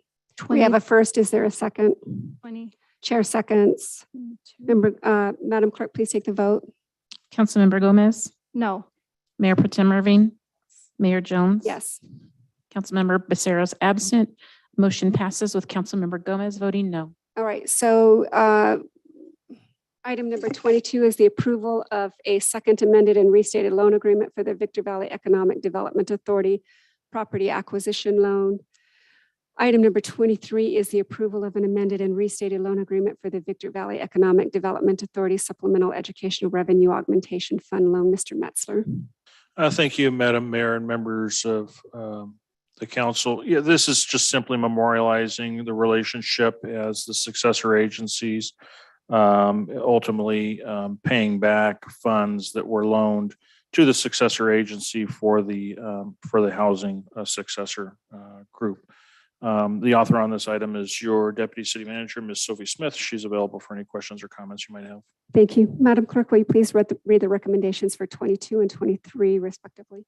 Yes, a recommendation for item 22 is that your honorable city council as housing asset successor board of directors adopt resolution number CHAS 22-002.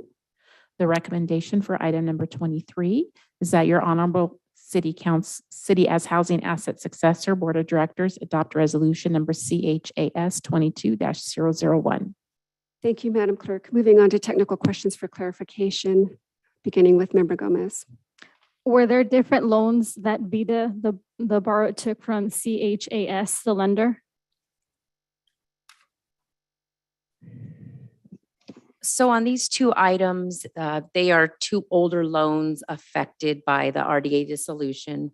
They were redevelopment agency loans that dealt with Victorville's portion of the VEDA project area. And so at the last council meeting, we had another older item related to the VEDA project area that had to be reinstated so that repayment could start. These are similar in that if approved and then approved ultimately by the state's Department of Finance, then monies could be start to be collected through the VEDA project area and the ROPS process and would ultimately come back to the city's housing asset successor over time and could be used on housing activities. Were there different amounts? If so, how many? Yeah, so for the first loan, it was a $3.75 million loan, and the second loan was $5 million. I'm sorry, I didn't hear the figures. 3.75 on the first loan, 5 million on the second. And when is the meeting times for the VEDA boards to meet and where's the location? The board meets regularly 3 times a year in January, March, and September. And the location is SCLA. I just don't know the time. It's the, what is it, Jen? Third Wednesday of the month at 4:30 p.m. Third Tuesday of the month? Wednesday. Third Wednesday. And for 23, what merits an amendment for the loan agreement? What merits it is it gives the city of Victorville a chance to recoup money for its housing fund that was loaned years ago from the RDA. And what council members in Victorville sat in the decision that was approved by the CWBO? The CWOB, the Countywide Oversight Board, does not have any members of Victorville Council. It's countywide, so the board is made up of various members throughout the county. And from what funds and who has been responsible for paying the SERAF loan? So it hasn't been paid yet. Okay, so, but my question is pertinent because I suppose that there has been a level of payment, even if it was introductory or an onset, but you're saying that there is none and there has never been none? There has been none. Okay, thank you. I have no further questions. Thank you, Mayor Pro Tem. No, ma'am, no questions. Chair has none, invites a motion from the Board of Directors for the, for CHAS. City as housing asset successor. Move to accept staff On recommendations. items 22 and 23. That is correct. Thank you. Is there a second? Chair seconds. Discussion of pending motion. Mayor Pro Tem. No discussion, thank you. I have no discussion. Member Gomez. Yes, I know both of these items were brought for one. My response vote for 22 is yes, and for 22, I vote no. You said on 22, yes and no. For number 22, I vote yes, and for number 23, my vote is no. Thank you very much. Madam Clerk, take the vote. Madam Mayor, we were taking both items as one item, so are you fine with splitting them? No, we're not. You can still bifurcate the vote much as you would on the consent calendar. So it's being considered as one for purposes of debate and discussion, but Member Gomez is free to cite a yay on one and a nay on the other. Okay. Mayor Pro Tem Irving? Aye. Mayor Jones? Aye. So they both pass, and the Board of Directors for the City as Housing Asset Successor. Unfortunately, the second one does not pass. It's a resolution, requires 3 It votes. is a resolution. So only the first item passes.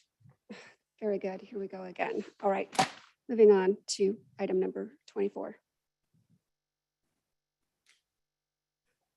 This is, you know what, we need to take a 5-minute break. We're going to return at 9:27.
Ladies and gentlemen, we're going to, okay, we're going to reconvene.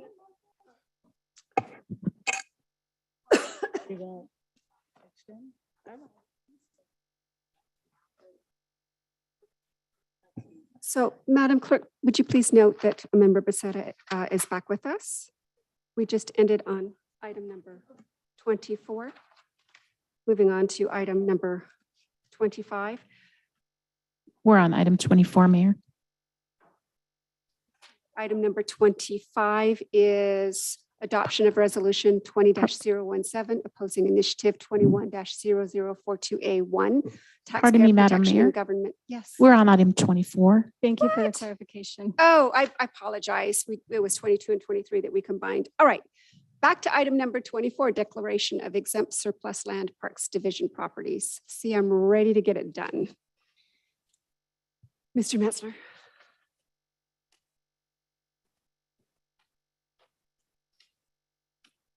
Mr. Metzler's not at the dais. Oh,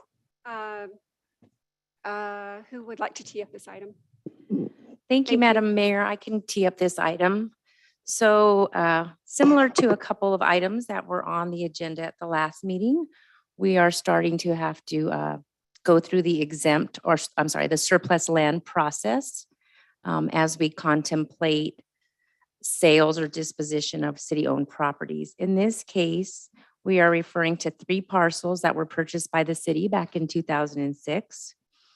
And a need has arisen for the property by the Mojave Water Agency. And we have determined that the city does not need the property. It's actually outside of our city limits. And so before we can start negotiating an actual sale to the Mojave Water Agency, we would have to go through the declaration of exempt surplus land process, which involves sending a resolution to HCD and ask for them to approve the exempt status, and then we could start negotiating with Mojave Water Agency. So this item is requesting council to adopt a resolution to declare the property exempt surplus land. All right, thank you, Ms. Smith. All right, so with that said, Madam Clerk, will you kindly read the recommendation? That the City Council adopt Resolution 22-016, declaring 3 properties owned by the city as exempt surplus land pursuant to the Surplus Land Act, authorize the transmittal of a certified copy of the resolution to the Housing and Community Development Department as specified in Section 400E of the Surplus Land Act guidelines, and authorize staff to initiate negotiations for the disposition and sale of the properties with the Mojave Water Agency. All right, thank you, Madam Clerk. Questions for clarification, beginning with Member Gomez. Yes, so we're on 24, correct? Yep. So what areas of Victorville will benefit from the downgrade of groundwater wells that pump power from the Alto Basin? Can you restate that question again, please? Yes. So the city of Victorville has land, but it's off away from city, I guess, property. And it's decided somehow to let it go as a surplus exemption. And so I tied in maybe, okay, so we're going to benefit because of the pump from the Alto Basin with the downgrading of the water. So I wanted further explanation on its benefit. So I wouldn't characterize if this property first is sold to the Mojave Water Agency, because this item is dealing specifically with the declaration of it being surplus property, but presuming it ultimately gets sold to the Mojave Water Agency, considering the project that they want to build there, it actually would be intended to be a water quality improvement. Certainly not to the contrary. But again, we're presupposing until the determination is made that it's surplus. What we can tell you is, while this property may have been originally approved envisioning a park-related purpose out there, especially considering the Parks and Rec Master Plan that we recently just completed, there's no support for a park to be built at this site. So with that being said, it'd be only prudent to consider it surplus to the extent there's a market out there to buy it. And we are aware of a potential buyer in the MWA wanting to buy it. The NWA? Oh, MWA, right? Okay. Mojave Water Agency. Will there be a fee or a tax imposed for those residents who have access and end up using the water? Not related to this project. Okay. Are there any fee structures that we can think of, and how many residents would benefit from the water well and the downgrading of the groundwater? It would be a lot. It would be basically every resident that is connected to a potable water system, whether it's Victorville's water system or Atalanto's water system or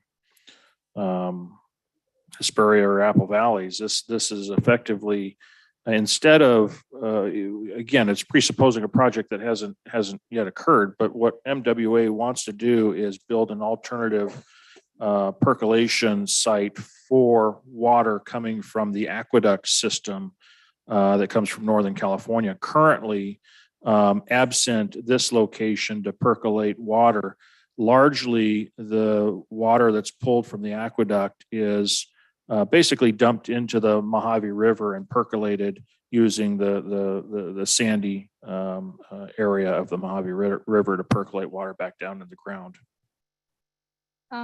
So since we're considering this surplus land,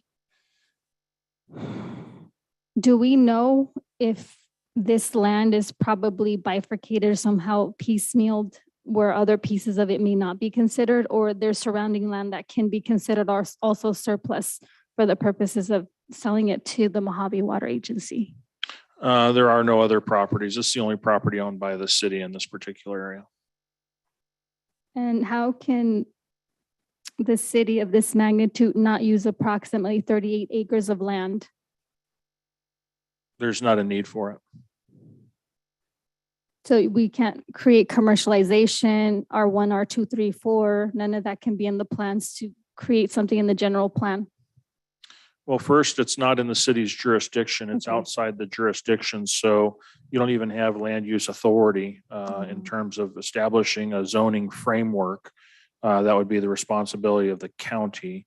And then I think finally, the property, this is in a very remote area south of the city boundaries. There's very rural type development in the area. So the likelihood of it developing for any other purpose other than a public purpose is not very likely anytime Okay. soon, at least.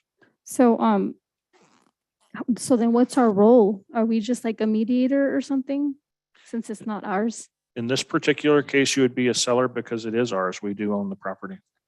Oh, so we own the property, but we don't have the property rights or authority to do anything with it, but sell it. Your time is up. Thank you, Member Gomez. Mayor Pro Tem Irving. I don't have any questions. Thank you, Member Becerra. Thank you. Chair has none. Invites a motion from the council. Move to approve staff recommendations. Thank for you. item- Chair seconds. Discussion on the pending motion, Mayor Pro Tem. No discussion. Thank you, Member Becerra. No discussion. Thank you, Member Gomez. Yeah, so I did finish asking a question which had no response. My time was up when I finished asking, but no one decided to respond to my question. So I just really wanted to understand for this purpose, if because we're the landowners, we just have to sell it off because we don't have a purpose, but it just seems awkward that we wouldn't have a purpose, or maybe it's because we don't have an authority over it. So I was trying to understand that portion of, if it's yours, can you dispose of it as you wish, or can you build on it? That was my question that I had ended, but it wasn't responded to. So I want to make sure that's part of the record. Mr. Metzger, you're free to answer that. We can choose to do nothing with the property, but we've been doing nothing with the property for a very long time. And since we were approached of our interest, since we were approached with an interest to buy the property, and because the prospective buyer of the property provides a service that we depend upon heavily, which is as the water master, basically buying replacement water from the aqueduct in part to help improve water quality in the underground basin. We actually derive value from what it is they're proposing on the water side of the house. So given that we've been doing nothing for a very long time with the property and don't intend to do anything with the property for a very long time into the future, it's only appropriate to consider this request tonight, which is to declare the property a surplus property. If the council chooses not to declare it a surplus property, we can continue to sit on the property and do nothing with it unless, there's something that we can think of that may want to go there or that we might want to put there. But certainly staff is not of the position that there's any public project we want to develop on that property. Thank you. Is that it, Ms. Member Yes, Gomez? thank Thank you. Chair has no comments, closes the discussion period. Madam Clerk, please take the vote. Councilmember Becerra, Yes. Councilmember Gomez, Yes. Mayor Pro Tem Irving, Yes. Mayor Jones. Aye. Motion Thank- passes Yes, unanimously. thank you. So the council has taken action in accordance with the recommendation posted on the agenda. Moving now on to item number 25. This is the adoption of resolution number 22-017, opposing initiative 21-0042A1, the Taxpayer Protection and Government Accountability Act. Mr. Metzler. Thank you, Madam Mayor and members of the council. Yes, this item has been put on by me at the request of the League of California Cities. And there is an initiative being circulated. To my knowledge, it hasn't yet qualified for a ballot, but it's another one of those concerning measures that, if placed on the ballot, could be hugely detrimental to the work that we do here as a city. And so with that, the items that raises our concern are certainly outlined in the staff report.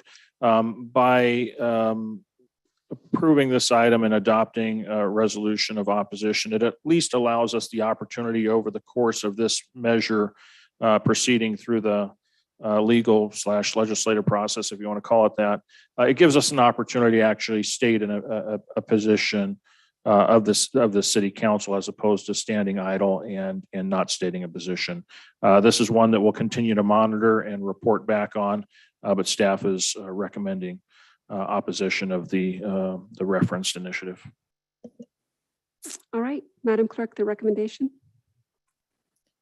That the Honorable City Council adopt resolution number 22-017, opposing initiative 21-0042A1. Thank you. All right, questions as to the staff report, beginning with Mayor Pro Tem Irving. Yes, just a quick question. It's more like to clarify. Essentially, you're recommending that we oppose this initiative because it limits local control. Is that correct? Okay, thank you. That is correct. That is correct. All right, thank you, Mayor Pro Tem. Member Becerra. No questions. Member Gomez. No. Thank you. Chair has none. Invites a motion from the council. Move to accept staff's recommendation for item number 25. Thank you. All right, we have a first by Mayor Pro Tem Irving, a second by Member Becerra. Discussion on the pending motion, Mayor Pro Tem. No, ma'am. Thank you, Member Becerra. None. Thank you, Member Gomez. Yes. This act increases the voter's voice on all statewide tax increases. It requires state legislation imposing any new or higher taxes to be approved by a majority of voters in a statewide election. It closes the tax loopholes at the local level. The act will reinstate the 2/3 approval requirement for any new or higher special tax that's proposed by an initiative in a local election, while still maintaining the current majority vote that's required for general tax increases. Voters in Victorville want campaign promises kept when it comes to raising their taxes, not the bait and switch tactics that's designed to have the local and the state governments with more money. The measure is focused on returning control over tax increases to the hands of the voters while ensuring that California continues to address its most pressing issues. Thank you, Member Gomez. All right, and the chair has no comments. Discussion period's closed. Madam Clerk, will you take the vote? Councilmember Becerra, Yes. Councilmember Gomez. No. Mayor Pro Tem Irving, Mayor Jones. Yes, Motion passes with Councilmember Gomez voting no. thank you. And before moving on, Mr. DeBortnowski, if this is not an appropriate time, please feel free to let me know. The chair invites a motion to reconsider item number 23 that just a few moments ago failed. You can do that at any time during the same meeting, which is any time Okay. during this meeting. It's up to your prerogative as the mayor as to when you would like to do that. I have a point of order for State clarification. your point, please. Yeah, so it was my understanding that Robert's Rules of Order and the Brown Act say that you have to do it within the voting of that time period, but of course, I would need to reread. And since we've already passed that time period, we would no longer be able to do that in that manner. Thank you, Member Gomez. However, your point is not well taken as we follow Rosenberg's Rules of Order. And Rosenberg's Rules of Order state that during the same meeting, it has to be the one that voted in opposition can bring it back and only for specific purposes. However, with a sufficiency of votes, it can be reconsidered. And that's what I'm looking for now. So Motion your to point's not approve, well. reconsider. Thank you. Item 23. Chair seconds. Madam Clerk, please take the vote. Councilmember Becerra, Yes. Councilmember Gomez. No, Mayor Pro Tem Irving, Yes, but I have a question. How many times can we reconsider? You can go ahead. reconsider an item at the same meeting that the item's in, as long as somebody that voted in favor of it makes the motion to reconsider. The voter in favor, Oh. not us Yeah, so the opposed? motion actually should be from either you or the mayor. And how many times can we do it? Because we've done it once. Not on this item. This is Oh, a different okay. item. So yeah, I 23, stand I'm corrected. sorry. Yeah, 23. I'm sorry. I thought Mayor we- Jones. No, not 18. Okay, ma'am. Thank you. Mayor Jones, your vote, please. Yes. Motion. Yeah. So I move it. Is there a second? You second? Well, so let me think about this a second, because it was always, if it fails, it has to be the one that voted in opposition. Mayor Jones, I thought since we voted to consider the two together, right? No, but 23 required a higher voting standard. That's why it failed. Very good, okay. So a motion to reconsider may be made by somebody that voted in favor of it voted as part of the majority under the original As motion. part of the majority. Okay, Yes. gotcha. Okay, so I move that we reconsider 23. Is there a second? so then point of order, that would be a second consideration. So we can do it multiple times? Point of order was not well taken. We have not reconsidered it Yeah, yet. we did. Ms. No, I'm Becerra, moving that we reconsider. Is We- there a second? we voted for it, so you're Did reconsidering. not. Is there a second on the motion We to did reconsider? reconsider. Member but Gomez is out we of order. voted. Is there We have a second by on Mayor the Pro motion? Tem. Thank you. We have a first and a So second. that we Madam can Clerk, please take reconsider the vote. twice then, right? There has been no vote on the motion to reconsider. Yeah, because I voted no. Not been recognized by the chair. It has been explained to the member. Her point was not well As in, taken. that's why I'm asking. Moving on. Madam Clerk, please take the vote. Councilmember Becerra, Yes. Councilmember Gomez. Again, I'm saying no. Mayor Pro Tem Irving, Yes. Mayor Jones. Yes. Motion passes with Councilmember Gomez voting no. All right. So we now have a yay on item number 23. Moving on to item number 26, amendment number 3 to the consultant professional services provider agreement with NBS Government Finance Group. Mayor, 20. We have to vote Oh, on see, 23. I'm so ready to be done with this meeting. My apologies. Okay, point of order. I'm getting confused. What are we doing? So no, Considering number okay. 23. The chair Okay. has the floor and will facilitate the meeting. So Member Gomez and everyone, my apologies. I'm just ready to move on with this meeting because it's just so disappointing on many levels. But so Member Gomez, my apologies. We did approve the motion to reconsider. And now we are going to take up the item again. So item number 23 is, No. no, there's Same no time. side conversations. Item number 23 is approval of an amended and restated loan agreement for the Victor Valley Economic Development Authority Supplemental Educational Revenue Augmentation Fund Loan. So we've already, unless the council is so inclined to undergo, do questions and comments again, the information is the same, the recommendation is the same. Does anybody have any Motion to questions? approve Uh, staff. all right. Yeah, I have comments. So, Member Gomez, please. Yes, so it's, silence should say a lot. I am lost for words for what is happening right in Member front of my Gomez, we're eyes. talking about agenda item number Right, 23. for number 23. I just don't understand if timing of understanding. So we reconsidered and I voted and I felt like I voted like 4 times for the same item. So my comment is this is really confusing and I feel like this is a type of way that the process is really sticky and it's just not fair. Like you voted no for I'm sorry, 18. you don't have the Becerra floor. does not have the floor. Member Gomez has the Thank floor. you. Please I have no continue. further questions. Thank you. So yeah, it's just the basic course of an agenda item. All right. So with that said, discussion period is closed. Madam Clerk, please take the vote. Councilmember Becerra, Aye. Councilmember Gomez, No. Mayor Pro Tem Irving, Aye. Mayor Jones. Aye. Motion passes with Councilmember Gomez voting no. So now we have taken action in accordance with the recommendation laid out on item number 23. Don't we have to vote to have the meeting go on? Yes, thank you. We're about 10 minutes till 10 and policy requires that we end at 10. So Chair invites a motion to, what do you say? Member, continue the meeting until we get the items done? Yes. Thank you. Motion to approve. Thank you. There's a second. Second. Okay, we have a first and a second. Madam Clerk, please take the vote. Councilmember Becerra, Councilmember Gomez, Mayor Pro Tem Irving, Mayor Jones. Yes, Motion passes unanimously. thank you. All right, moving on to item number 26. 26. Thank you. This is the amendment number 3 to the consultant professional services provider agreement with NBS Government Finance Group. Mr. Metzler. Thank you, Madam Mayor and members of the council. We're currently underway with DIF study and user fee study to update our fees as they have not been updated in many cases up since 2008. This is providing additional appropriation to actually complete the studies and get them through the process. In fact, we do have a workshop scheduled towards the end of the month to address and have a conversation about the development impact fees. So with that, the author on the item is your Deputy City Manager, Ms. Janelle Davidson. She's available for any questions or comments you might have. All right, thank you. Madam Clerk, the vote, please. Excuse me, the recommendation, please.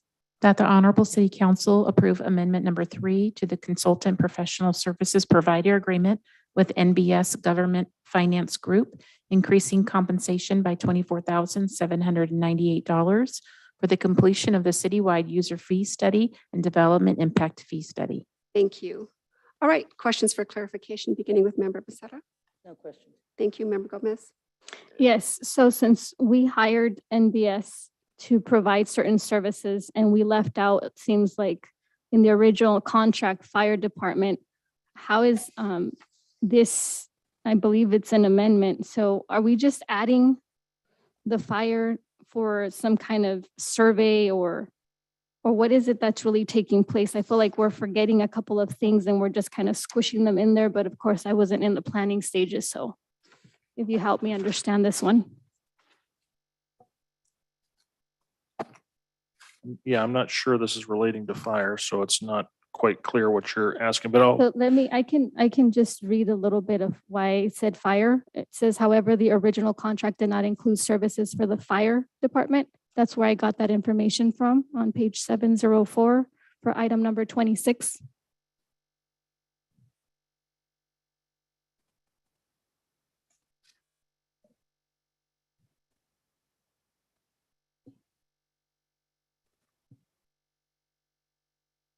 So it appears that that sentence is related to the cost allocation plan, which has already been completed under this contract. The item before you tonight is dealing with the amendment for additional fees related to the development impact fee study and the citywide user fee study. Okay, so I guess my question was pertinent to, did we forget it the first time? And what we're doing is kind of like bringing it into the fore at this time with this agenda item? No, this item is essentially to account for additional hours and attendance at meetings. These studies encountered several delays. They were on hold for more than a year. We've had to reinitiate the studies, which was quite an undertaking. In the meantime, we went through a reorg that also resulted in reworking a couple of the sections completely. So essentially, it's just been a higher cost than anticipated based on the hours that went into the contract. Okay, so it's to reinitiate and rework, right? Correct. I just put, my terminology is we brought it in because we missed it as in the first time round, which was in 2016 with the original contract, which didn't include the fire department. So in my understanding, you're just using different terms to allow me to understand how I'm looking at the contract of an amendment. Thank you. Thank you, Member Gomez, Mayor Pro Tem. Welcome. Thank you. I have nothing. Invite a motion from the council. Motion to approve. Thank you. We have a first. Is there a second? Thank you. We have a first and a second. Discussion on the motion. No Member discussion. Becerra. Thank you. Mayor Pro Tem. Thank you. No discussion. Member Gomez. Not at the moment. Thank you. Thank you. This is the only opportunity. Of course, that's why not at the moment means no. You're welcome. No comments. Discussion period is closed. Madam Clerk, please take the vote. Councilmember Becerra, Yes. Councilmember Gomez. Yes. Mayor Pro Tem Irving, Yes. Mayor Jones. Aye. Motion passes unanimously. Thank you. So the council has taken action in accordance with the recommendation posted on the agenda. Moving on to item number 27. This is the consultant professional services provider agreement with TR Design Group Incorporated. Thank you, Madam Mayor, members of the council. Staff has a vision of relocating the library operation based upon recommendations from our library consultant that was responsible for developing library master plan, largely intended to find interim space to meet some interim needs until we can develop a plan for a much larger facility. But as you all know, the facility that we're currently operating in is old, aged, and tired. And certainly we have a vision of utilizing the vacant space at the golf course and repurposing that vacant space that was once a restaurant to serve as a newer interim library facility. But to kick that effort off and to try to make that vision a reality, we actually have to retain design-related services so that we can actually then build to that ultimate design. As part of these design services contemplated under this contract, it'll also site plan and consider expansion options as well. So with that, the authors on this item are your Deputy City Manager, Ms. Janelle Davidson, also your building official, Mr. Joe Sleggers. Madam Clerk, the recommendation, please. That the Honorable City Council approve the consultant professional services provider agreement with TR Design Group, Inc. in the amount of $82,262.50 to develop a conceptual design for library services at the Green Tree Golf Course Clubhouse. Thank you. Questions for clarification, beginning with Member Gomez. Yes. The terminology Green Tree Golf Course Clubhouse. It used to be El Pescador, but that's what you're referring to. We call it a clubhouse. I was referring to the restaurant area. Is that including the bar? We would be looking at the bar area as well. Okay. Interim plans. How long is an interim period that we have predicted or staff has predicted? We have not defined that with the element of time. I think the concept of interim is for a time that it takes until you achieve a much larger footprint, which was what was recommended in the master plan. I think ideally what we're trying to accomplish here is attending to some much more immediate needs of improving the facility and making it a nicer environment for our residents. Did we by chance do kind of a survey for the individuals that live in that area to see if it would, kind of like allow and help for those individuals, or what was the repurposing message for taking it out from the city location to over here on this area? Well, we did not do a survey. I think we were just following effectively the guidance and direction we had really given from this council when it approved its library master plan. So that's the guiding document that caused us to start looking for alternative locations throughout the city. We did canvass the city. Unfortunate for us, there's just not a large number of vacant facilities available until such a time that this facility came available is when we actually started to think about the potential to repurpose the restaurant area that was once El Pescador. Where will our funding sources come from to contribute to any expanse or any kind of, remodeling if anything were to occur? Goods and services, general population, parking? Well, not to be presumptive, but the next item on the agenda contemplates applying for a grant up to $10 million. That could be a source, but certainly through all of our efforts in having developed the Measure P tax measure, library has certainly been identified as a component to be considered for the use of Measure P dollars for. Do we know what percentage of Measure P tax dollars can be used or will be used? Do we have a plan in place besides the master plan for cost-effective analysis? We do have a cash flow model that we rely on to guide us for Measure P. I don't have that number in front of me right now, so I can't give you a percentage, but certainly our goal right now, and that's why for the next item we're trying to apply for funds, is to the extent we can reduce the dependency upon Measure P for library funds and offset some costs with some grant funds. That's what we intend to do. And does the master plan, since we're using that as a guiding post, can that master plan be used to reimagine the usage of a kitchen, or is that just going to stay there by itself? Not so much the master plan. The reimagining of the kitchen is something that would actually be considered under this contract by the architects that you're retaining. Thank you. I have no further questions. Thank you, Member Gomez. Mayor Pro Tem. My question has already been addressed. Thank you. Thank you, Mayor Pro Tem. Member Becerra. Mr. Metzler, do the homeless people use the library? Yes, I believe they do. They're allowed to like go in there and use the computers and try to get jobs and things like that, because now they don't have a place to go. You know that. Yes, we do allow them to use it. All right, Chair has no questions and invites a motion from the council. Motion to approve. Second. Thank you. Staff recommendation, both of you? I'm going to take that as a yes. All right, discussion on the motion, Member Becerra. Thank you.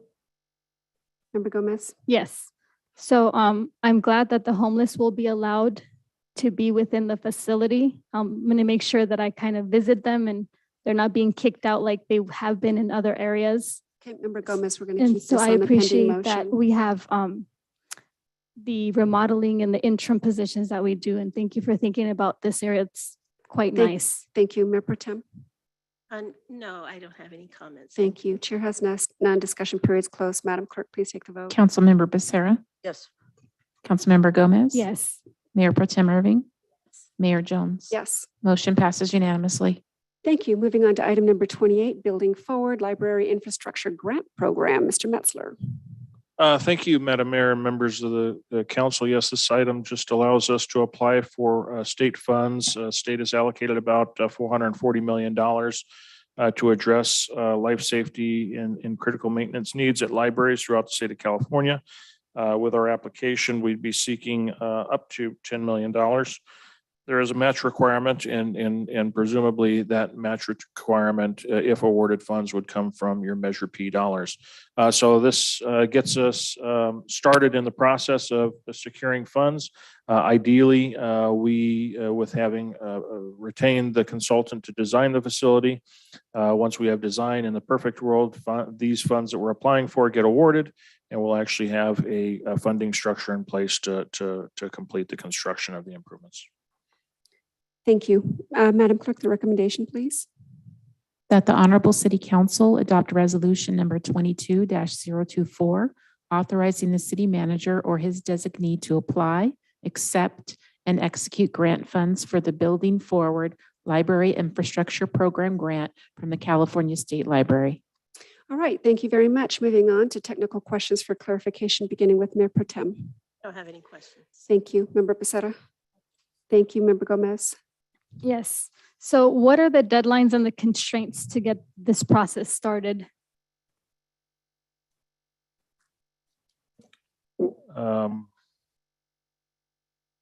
Sure, there's an application deadline. If it's not in the staff report, Ms. Davidson, do you happen to know? The application has to be submitted by March 21st, and then the expenditure deadline is March 31st of 2026, if awarded. And what is the likelihood that we can successfully attain and move forth with the building for having library structure for the program? You're gonna have to restate that question. I'm not sure I understand Yeah, it. so what is the likelihood of having to see this into fruition? Well, there's a lot of variables. I hate to say it, but since we're applying for state money and seem to be having to reject state money, that likely could tarnish our reputation with the state. So we might not be very competitive. There's a possibility of that. And that being said, it could increase the dependency on Measure P dollars, which obviously is competed for amongst by public safety. Not exactly sure, but at least with the direction to move forward in designing, we'll actually get a design complete and evaluate constructability and ability to actually complete a project. Is it possible to get those statements in writing that it would tarnish that we gave money back to the state and that would hurt us when we apply for this actual item? Is that something that we can get from the state to show council members? No. Okay. The next question is, do we have an architect and plans for the building? Yes, we just retained that on item number 27. I'm sorry, did you say something, Ms. Becerra? No. Member Becerra, please. Member Gomez has the floor. Okay. Member Becerra, please. You don't have the floor. Member Gomez, you do Yeah, have the no, floor. that was all. I have nothing else to add. Thank you. Thank you, Member Gomez. All Mhm. right. All right. And the chair has no questions and invites a motion from the council. Thank you. Is there a second? Yes. Thank you. We have a first by Member Becerra, second by Mayor Pro Tem Irving, assuming that is for staff recommendation. Yes. Thank you. All right. Discussion period. Member Becerra. Mayor Pro Tem. No discussion. Thank you, Member Gomez. Yes, absolutely. So since we're going to be looking at funds, it's also really essential to make sure that we have everything in line for the deadlines, the processes, and the requirements to be able to attain the allotment of these dollars to ensure that the outcome of the goal is met and that every single council member, with no exception, has a meeting that's accessible to the council member so that anything that could be detrimental that is being spoken out that may be untrue can be teased out. Member So Gomez, this this has is nothing why to I do wanted with to the make pending sure for motion. this Move on. item, this Members was out one of of the order will things that suspend. occurred. So I appreciate it. Thank you. And the chair has no comments. Discussion period's closed. Madam Clerk, the vote, please. Councilmember Becerra, Councilmember Gomez, Yes. Mayor Pro Tem Irving, Yes. Mayor Jones. Aye. Motion passes unanimously. Thank you. All right. Mr. Metzler, City Manager reports. Nothing to report, Madam Mayor. Thank you. All right. Item number 30, discussion and possible action regarding upcoming agenda items. Member Becerra. Madam Mayor, I move to you and to the Mayor Pro Tem. We have an emergency meeting Thursday. Mr. Special Metz- meeting. Special meeting Thursday, whatever time you pick, to bring another council member on board so we can have the fourth vote, hopefully, to push this wellness center through. I invite you and Mayor Pro Tem to each invite someone to come, and we can vote them in and bring number 18 back that same day. Motion to approve. Is there a second? May I ask a question? Yes. Before we move on? Yes. Is there any way, Mr. DeBornowski, can we suspend the policy and procedures manual? And if we can't, so that we can get around this, the requirement of the 4/5 vote? I think that's law. Well, sorry. there's, That's the there's, law? there's No, two I'm sorry. issues. You I'm can so certainly sorry. have a unanimous vote to suspend the rules on the policy manual.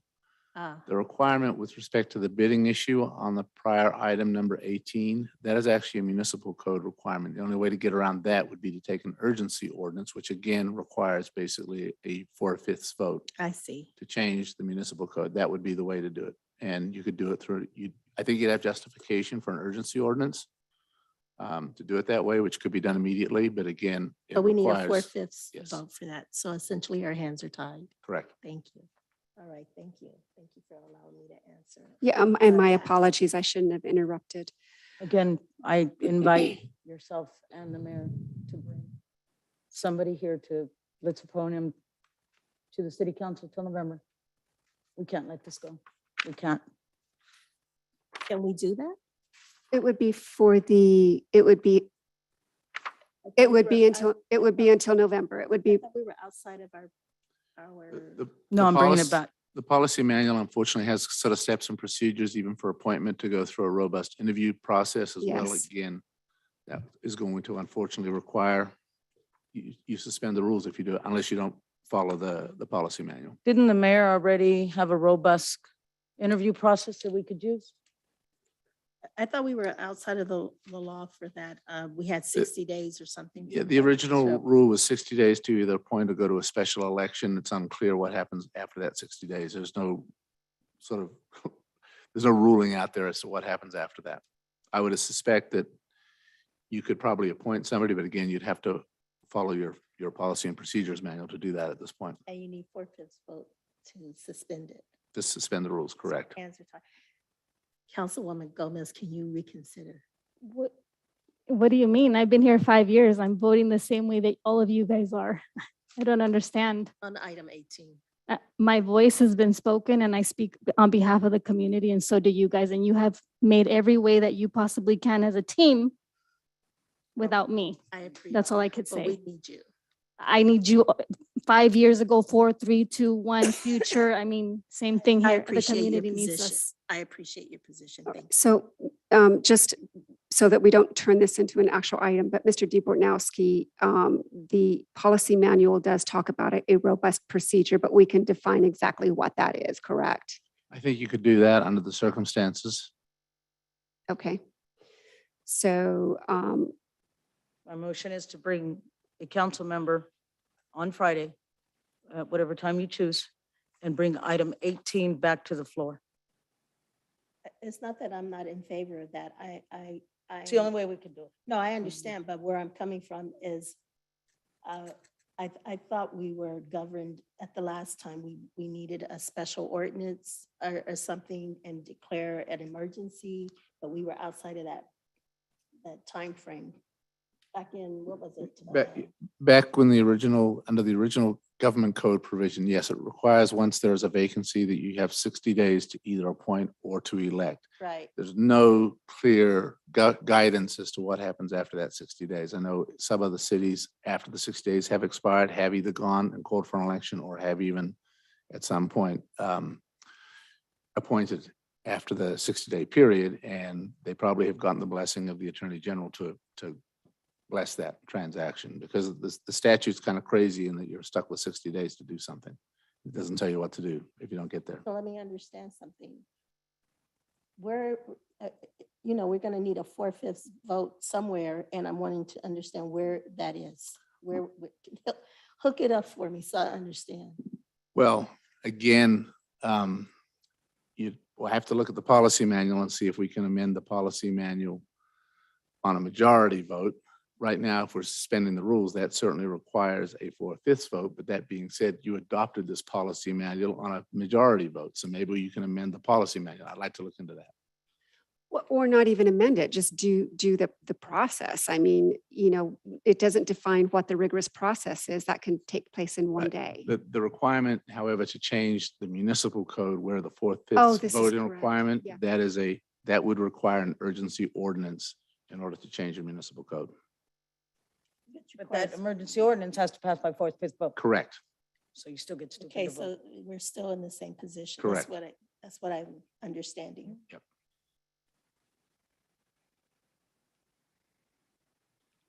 I move. Thank you. I mean, we'll look at and see if there's any other options. Trust me, we're already researching it right now. So Okay, so, so We have to wait. So here's what I'd like to propose, and I certainly don't want to take away from your motion because we could certainly go forward with that, no problem. I don't think it's a problem, but Mr. DeBortnowski, so we can call a special meeting. You can do your research. We can call a special Correct. meeting and take it up. Yes. Okay. Okay, what would you like to do, Member A Becerra? special meeting, as soon as we can. I mean, if we have to meet at 10:15 tomorrow night in 24 hours, let's meet at 10:15 tomorrow night. I know, Liz, are you still working? Yes. What time do you start working? What time do I stop? I start. It's 7:30 in the morning. Let's have a 5 o'clock in the morning meeting on tomorrow or on Friday. Can we do that? You could certainly have a motion to have a special meeting to a time and place certain. Okay, Member Becerra, it's your, Go ahead and pick it. At 5 in the morning? You Yeah. want to, what time you get out of work? I mean, I'm open to having this meeting, but 5 Friday in the morning? morning. What time you want it? You could do it Thursday afternoon, perhaps once. Thursday I cannot Thursday afternoon. I'm going to be out of town. Thursday morning, Thursday early. 6 work for you? I Leslie? have a SBCTA Mountain Desert Policy meeting at 9:30 Thursday, or Okay. Friday, sorry. Let's do it at 6 o'clock in the morning Thursday. I can do that. So I move to have a meeting, special council meeting, 6 o'clock in the morning Thursday, to bring back, to appoint a council member for an empty seat till November and bring 18 back to the floor. If we're permitted. If we're permitted. So, Mr. DeBortnowski, you'll do all the research that we need. Oh, we're already working on it. Okay. All right. I second that. 6 in the morning, Thursday. All right. Did we say Thursday? Yep, Yes. 6 in the morning All right. Thursday. Madam Clerk, will you please take the vote? Councilmember Becerra, Yes. Councilmember Gomez. No. Mayor Pro Tem Irving, Mayor Jones. Yes. Motion passes with Councilmember Gomez voting no. All right, with that said, I would like to forego the last item on the agenda. Is there a second? Right, Madam Clerk, take the vote. Sorry, I have something I want agendized. Oh, I'm sorry, Mayor Pro Tem, I Yes, apologize. I I'm apologize. sorry, this. No, don't, don't. Okay, It's me. well, yes, to amplify the voices of children and adults with, who are on the spectrum, right? I move that we declare or proclaim the month of April as World Autism Autism Month. Awareness Yes. Month. Thank you. And She that knows I in- have a child with In autism. lieu of a written proclamation, I ask that this council direct staff to light it up here at City Hall. Light it up Blue. blue. So, I don't know if we can have LED lights to light up the front part. Okay. I love that. And then maybe sometime in the future, we might want to consider, because there's going to be a lot of these kinds of things. Maybe we can do ongoing resolutions on our Yes, ma'am, consent that sounds calendar. good. Yeah, but for autism. Yes, ma'am. Awareness month. Yes, ma'am. All right. All right. Do we need to? take a- Madam Clerk, oh. you want to take a vote on that? Who was the second? I will. Okay. Oh, I would like to amend that slightly or modify it, that we do it on April the 2nd, 2022. 22. That's the day of awareness. Thank you. And that's my anniversary too. Okay. Okay. Councilmember Becerra, Councilmember Gomez. Yes. Mayor Pro Tem Irving, Yes. Yes. Mayor Jones. Yes, yes, yes. Motion passes unanimously. All right. All right. Thank you. Now, and I apologize. No I worries. just am I ahead of myself. understand. Well, I also have motions that I like to place on the. Yes, Member floor. Gomez. So, motion to have Hispanic heritage recognized by the city for celebrating the independence of Latin American countries from this day on and be readily available when a person or organization requests a proclamation. For what month? I can repeat it. So I motion to have Hispanic heritage recognized by the city of Victorville, celebrating the independence of Latin American countries from this day on and be readily available when a person or organization requests a proclamation. I'm a second. I don't really understand, but. I It's don't kind of like understand it. autism. It's the same thing. Every month has I something. second. Oh, okay. Okay. Anyways, there's a motion on the floor and it's been seconded. Thank you. All right. Madam Clerk. Councilmember Becerra, Councilmember Gomez, Yes. Mayor Pro Tem Irving, Mayor Jones. No, it's not timely. Thank you. Motion fails. All right, The with that next- said. I'm sorry, I had others that I wanted to add. Gomez, my apologies again. Well, I mean, you're tired, I'll just forego. It's okay. I'll use them next time. I don't wish to deprive you. Please feel free. It's okay. I understand you are tired, so I'm just gonna I think save we're for all next time. Thank you. disappointed and exhausted. All right. So with that said, I move that we forego item number 31. Is there a second? Okay, we have a first and a second. Madam Clerk? Councilmember Becerra. Councilmember Gomez. No. Mayor Pro Tem Irving. Yes. Mayor Jones. Yes. Motion passes with Councilmember Gomez voting no. All right, with that said, our business for this evening is concluded. As a matter of housekeeping, all council members, staff, and audience members will kindly vacate council chambers in City Hall within 10 minutes. That is 10:29, so that these facilities may be cleaned and secured for the evening. No members of the public are permitted behind the dais. This meeting is adjourned.